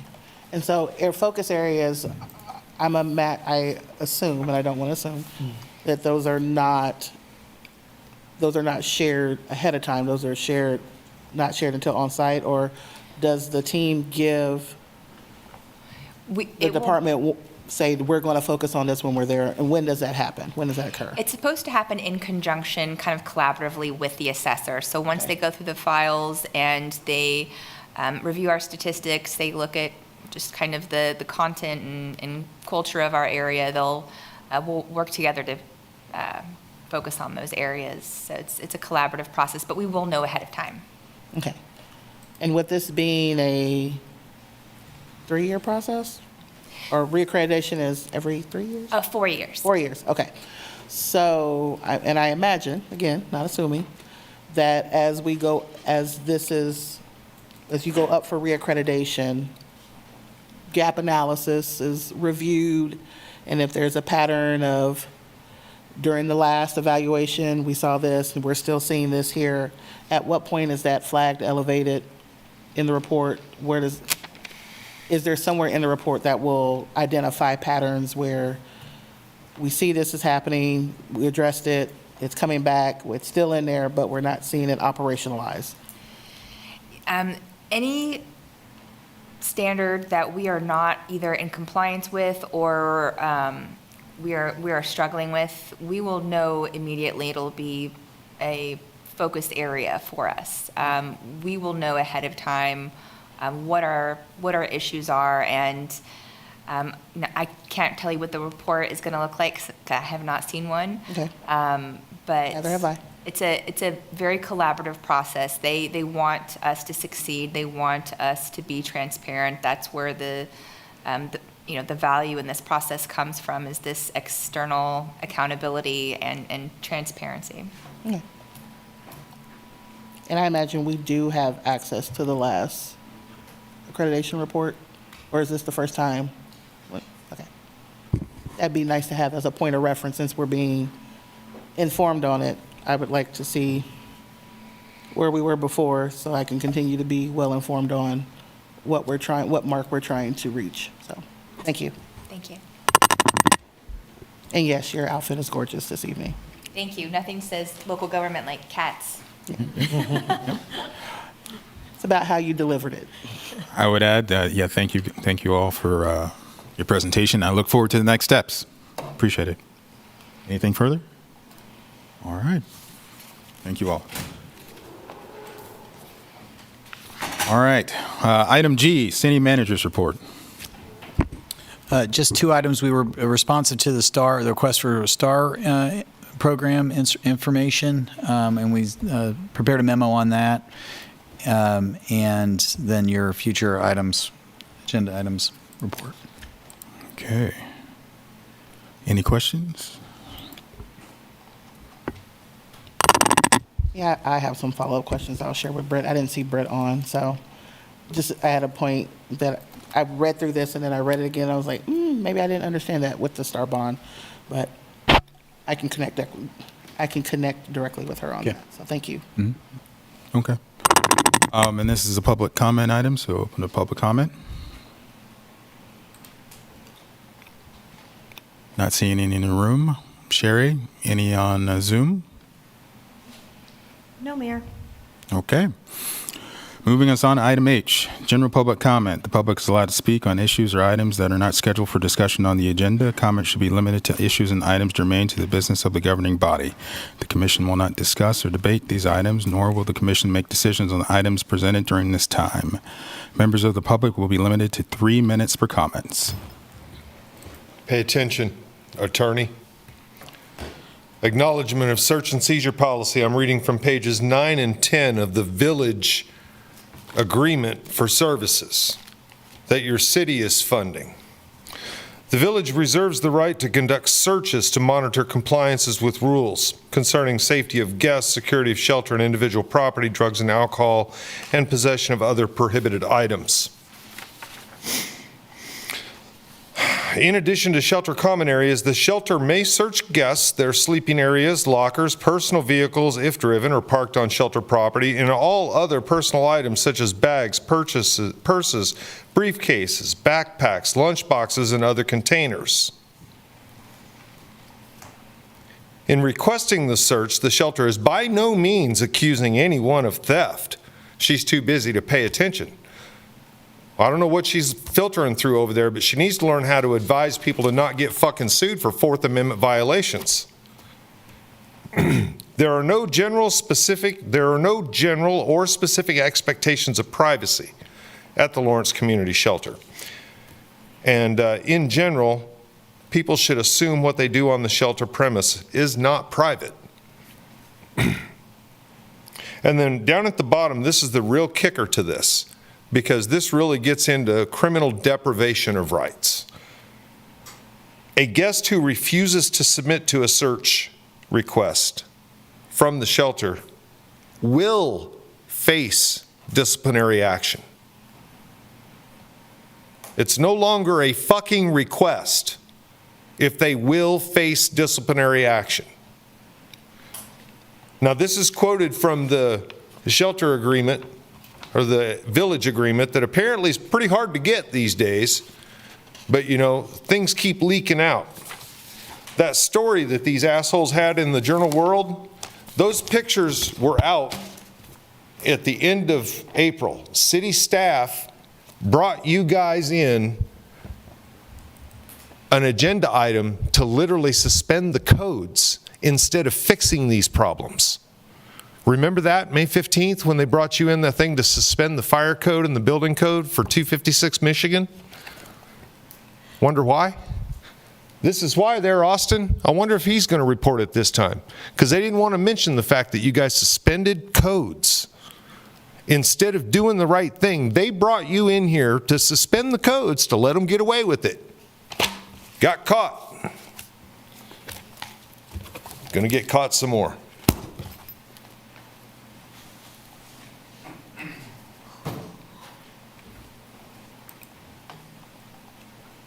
Hello, Patrick Ross again, 66049. Feel honored to be one of the last testimonies here in public comment prior to it not being broadcasted or recorded and summarized in minutes. And I would put it to the people watching this, if perhaps this poem you're about to hear might best be summarized by minutes or just presented as it is now. So it's called Prairie Rivers. Water, farmland, Kansas Black Farmers Association, Dr. John Ella Holmes, Joe Maxwell, Stacy Knoll, Senator Olithia Faust-Godot, Senator Moran. Enough is enough Farm Bill tour. Big Ag benefits most. Independent farmers are forgotten. Bates Family Farm. Kansas Farmers Union, migrant workers, specialty crops. Fertilizer. Pesticides linger off the highway on the ride back. 3 years to become certified organic. Crop insurance, permitting, 12-foot corn. Can't say the last time you saw a bird get a worm from the ground. 2 pheasants dart the road, prairie chickens. Airplanes, neighbors, tree nurseries, patrol, watermelons, seconds and thirds. Dinner, sunny days, rights, industrial organic, native grasses. native plants, water, whereas water, the ground, soil, fertility, additional dwelling units, minimum build limits, affordable agreements, 5-year goals, second drafts, affordable profits. 260 miles of repair, ADA compliant, 20 years, 112 million, concrete flows night and day.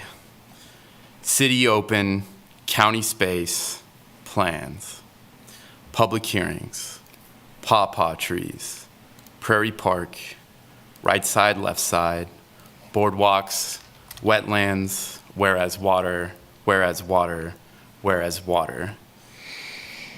And that's the poem, and I'd just like to point out a bit at the end for those who are unaware of what happened, but there was vandalism at the Haskell wetlands, boardwalk in particular. It's not the first time that vandalism has occurred targeting the indigenous community here in Lawrence. And for those of you unaware, you should become aware, and that all stems from the city's annexation to allow for the new Boston Crossing project. Thank you very much.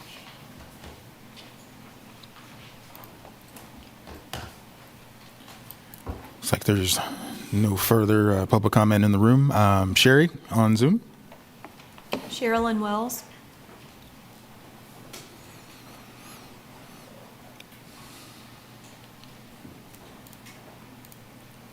Sherilyn Wells.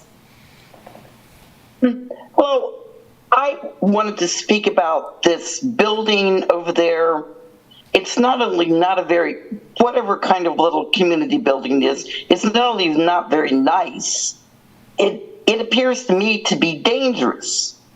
I mean, you've got electric cords just kind of dangling down from the ceiling in some kind of strange, operation to begin with. Then you've got water pooling down below in some kind of gravel thing. I mean, it's not only not nice, it just isn't safe. And I'd like to know when and how it's going to be corrected and should be corrected as soon as possible. I can't even imagine that this begins to comply with any kind of ADA code. If you got somebody that really was interested in the ADA code, they would be like really not happy. And I do not understand why the fire chief or somebody hasn't gone over there and told you that this building is unsafe and should stop being, find some other alternative until you get it corrected. I do believe that the city commissioners are concerned about our homeless unhoused. I mean, I've talked to several of you. But if this represents somehow the new and improved way of dealing with the homeless, this does not speak well, and it makes me feel very uneasy about future projects. Thank you. Stephen Watts. Thank you. So now the citizenry has no public comment for the record, as it is controlled by you, and you will have whitewashed what is written in the minutes, which the citizenry cannot discuss. It's a consent item. What is civil about commissioners refusing to suspend their collective cognitive structures and take risks in order to bridge the distance to the other? Civility is a two-way street. Civility is much touted, and civility allows the public to think the reason commissioners may not respond to queries is because they are busy. But when the public sees these out-of-town travels, the public begins to rethink why there's no contact. It's uncivil to engage any and all members of the public. If people sign up to be commissioners to promote only the way their thought processes work, there's a mistake being made. Commissioners exist to exert the will of the public by both policy and providing clear and close oversight of the bureaucrats being paid to get it done. There is a misconception operating in this body which tries to convince a trusting public you're not elected to take care of business and oversee town staff. I assert that is exactly why you're elected, to supervise paid town staff and make certain our government serves all and not just a protected class of wealthy people. Town staff have repeatedly taken an anti-public stance with one equivocating document after another, and being careful to remind you all the time you don't have to be given public comment. There are many out here in the public who do not rely upon well-intentioned and marginally allowed access by decision makers, and thus the need to listen to others. Travel by town commissioners to out-of-state destinations to rub shoulders with happy, shiny people is cause for concern when these commissioners do not meet or respond to citizens' concerns. The appearance of preferring to interact with strangers over town residents is obvious. Commissioners have failed to respond to requests to meet, and yet they travel to glad hand with like-minded individuals. Meanwhile, back to our town website, the travel reports have posted. That's great, although we still haven't got an answer. Why don't the police have to provide their out-of-town travel reports? Why have they been exempted in town policy? What are they hiding? Let's hope such a lapse doesn't happen moving forward. However, the town-dedicated sustainability webpage continues to be woefully inadequate, with one link after another failing despite being informed of the problems. What manner of branding allows for stale data to continue even after it's been located and identified as same? A brand manager wants an out-of-date... Stephen, that's time. Thank you. Chris Flowers. Hi, this is Chris Flowers, and I want to talk about minutes since it was brought up earlier. What I found pretty interesting, wasn't it just like a year or two ago, there was argument about we're not doing a good enough job of minute keeping, and I thought Commissioner Sellers was one of the ones arguing that we don't need it because of recording, but I might be wrong. But I do remember the city stance was, well, we don't need good minutes because we have a recording. So it's just weird that tonight, all of a sudden, minutes are the official record, and that's what we need to rely on, not this recording stuff. I just think that's absolute fucking bullshit that when you didn't want the minutes, the recording is what's important. But now that you don't want to record something, all of a sudden, oh, the minutes, that's the official record. We'll do a great job with the minutes. And I do wonder, how will the minutes reflect the poem being read? And because you act like everyone's supposed to come here and just give a regular speech, not everyone operates that way. Like, why can't art be combined with public speech? Like, I forget the author's name, the one that, I think it's Swift. I forget the name of the piece. I'm going off the top of my head. It's about where a modest proposal, where it was satire, and it actually, it had great effect, and I don't know. I just don't see how the minutes are going to reflect something that's satire. Like, how would you reflect last week's Lou cunt? Was that a satire? I think it was. I mean, I think it was someone proving how dumb your policy was, that you're going to act like we have to quit showing public comment because, oh, what about the kids? It's going to affect their minds. Like who watches city commission meetings? Like, who's going to be offended if someone cusses? Like, you're just, I just feel sometimes you all overblow stuff just so the city can pass its own agenda. So I just want to say fuck y'all. Except Larson, she did good tonight. But fuck the rest of y'all. That's all the public comment, Mayor. Okay. Item I, commission items. I would just ask the staff to follow up on the village concerns with cords and take a look at the standing water issue. And also, the discussion that Mr. Watts brought up about the police travel reports, is that true, or how does that work? I don't know. We'll make If you sure can that just they're find out, updated. yeah. Yep. And I Go ahead. was going to say, I brought it up earlier, and maybe it's really something that's going to come out of the code committee, but I'm interested in this idea of HRC and how we can look at the timing of that, so to at least minimize the potential that's happened in other locations about the weaponization of HRC. So maybe that might be something we can do from the code committee. So let me talk to the code committee first. I'm not going to ask staff to do it per se if we can do it through the code committee, but just want to bring that up. But we'll be at least looking at that.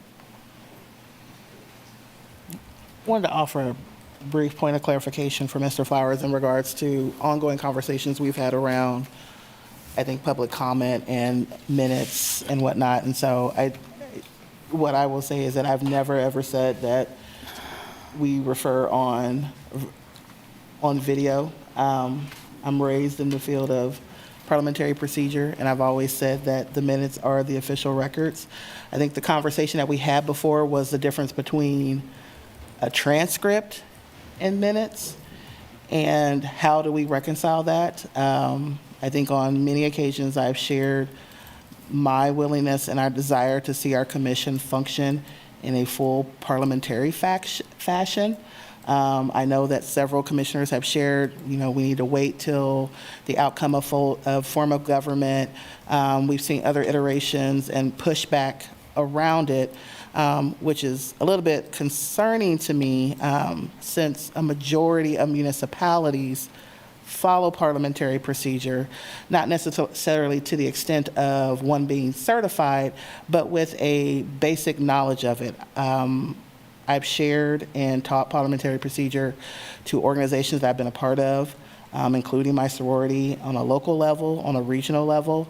So it's not difficult. It's just a matter of how we want to conduct business and having a way of doing it where folks prescribe into knowing these are the set standards of, instead of having a lot of this quasi cloudiness that we have oftentimes around it, and folks not understanding points of order, point of clarity, division, things of that nature. These are things I feel would just make us a stronger unit. But I don't share these things to be an antagonist as a commissioner. I share them as an opportunity to strengthen our governing power, our governing authority, and a way to be accountable to the community and to be accountable to constituents in that way. So I'm going to continue to preach to it because in a couple of months, hopefully we will finally get the process down and actually have nominations and vote on a mayor and vice mayor as our ordinance say that we're to do it, and not to use some traditional approach. But again, we fall back on this because there is value in utilizing a standard and an operation, and not just as saying that because this entity says we don't have to do it that way, we don't do it, then we have inconsistency in how folks interpret it. So lessons are learned. We're never going to get it right. But I do want to say that I've always stood by and said that minutes are the official records of any meeting, and that, anything outside of that is just a value add to the process.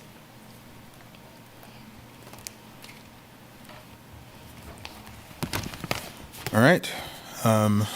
Move us on to commission calendar. Do we not have that on there anymore? The link is not active, or there is no link. The link didn't come through.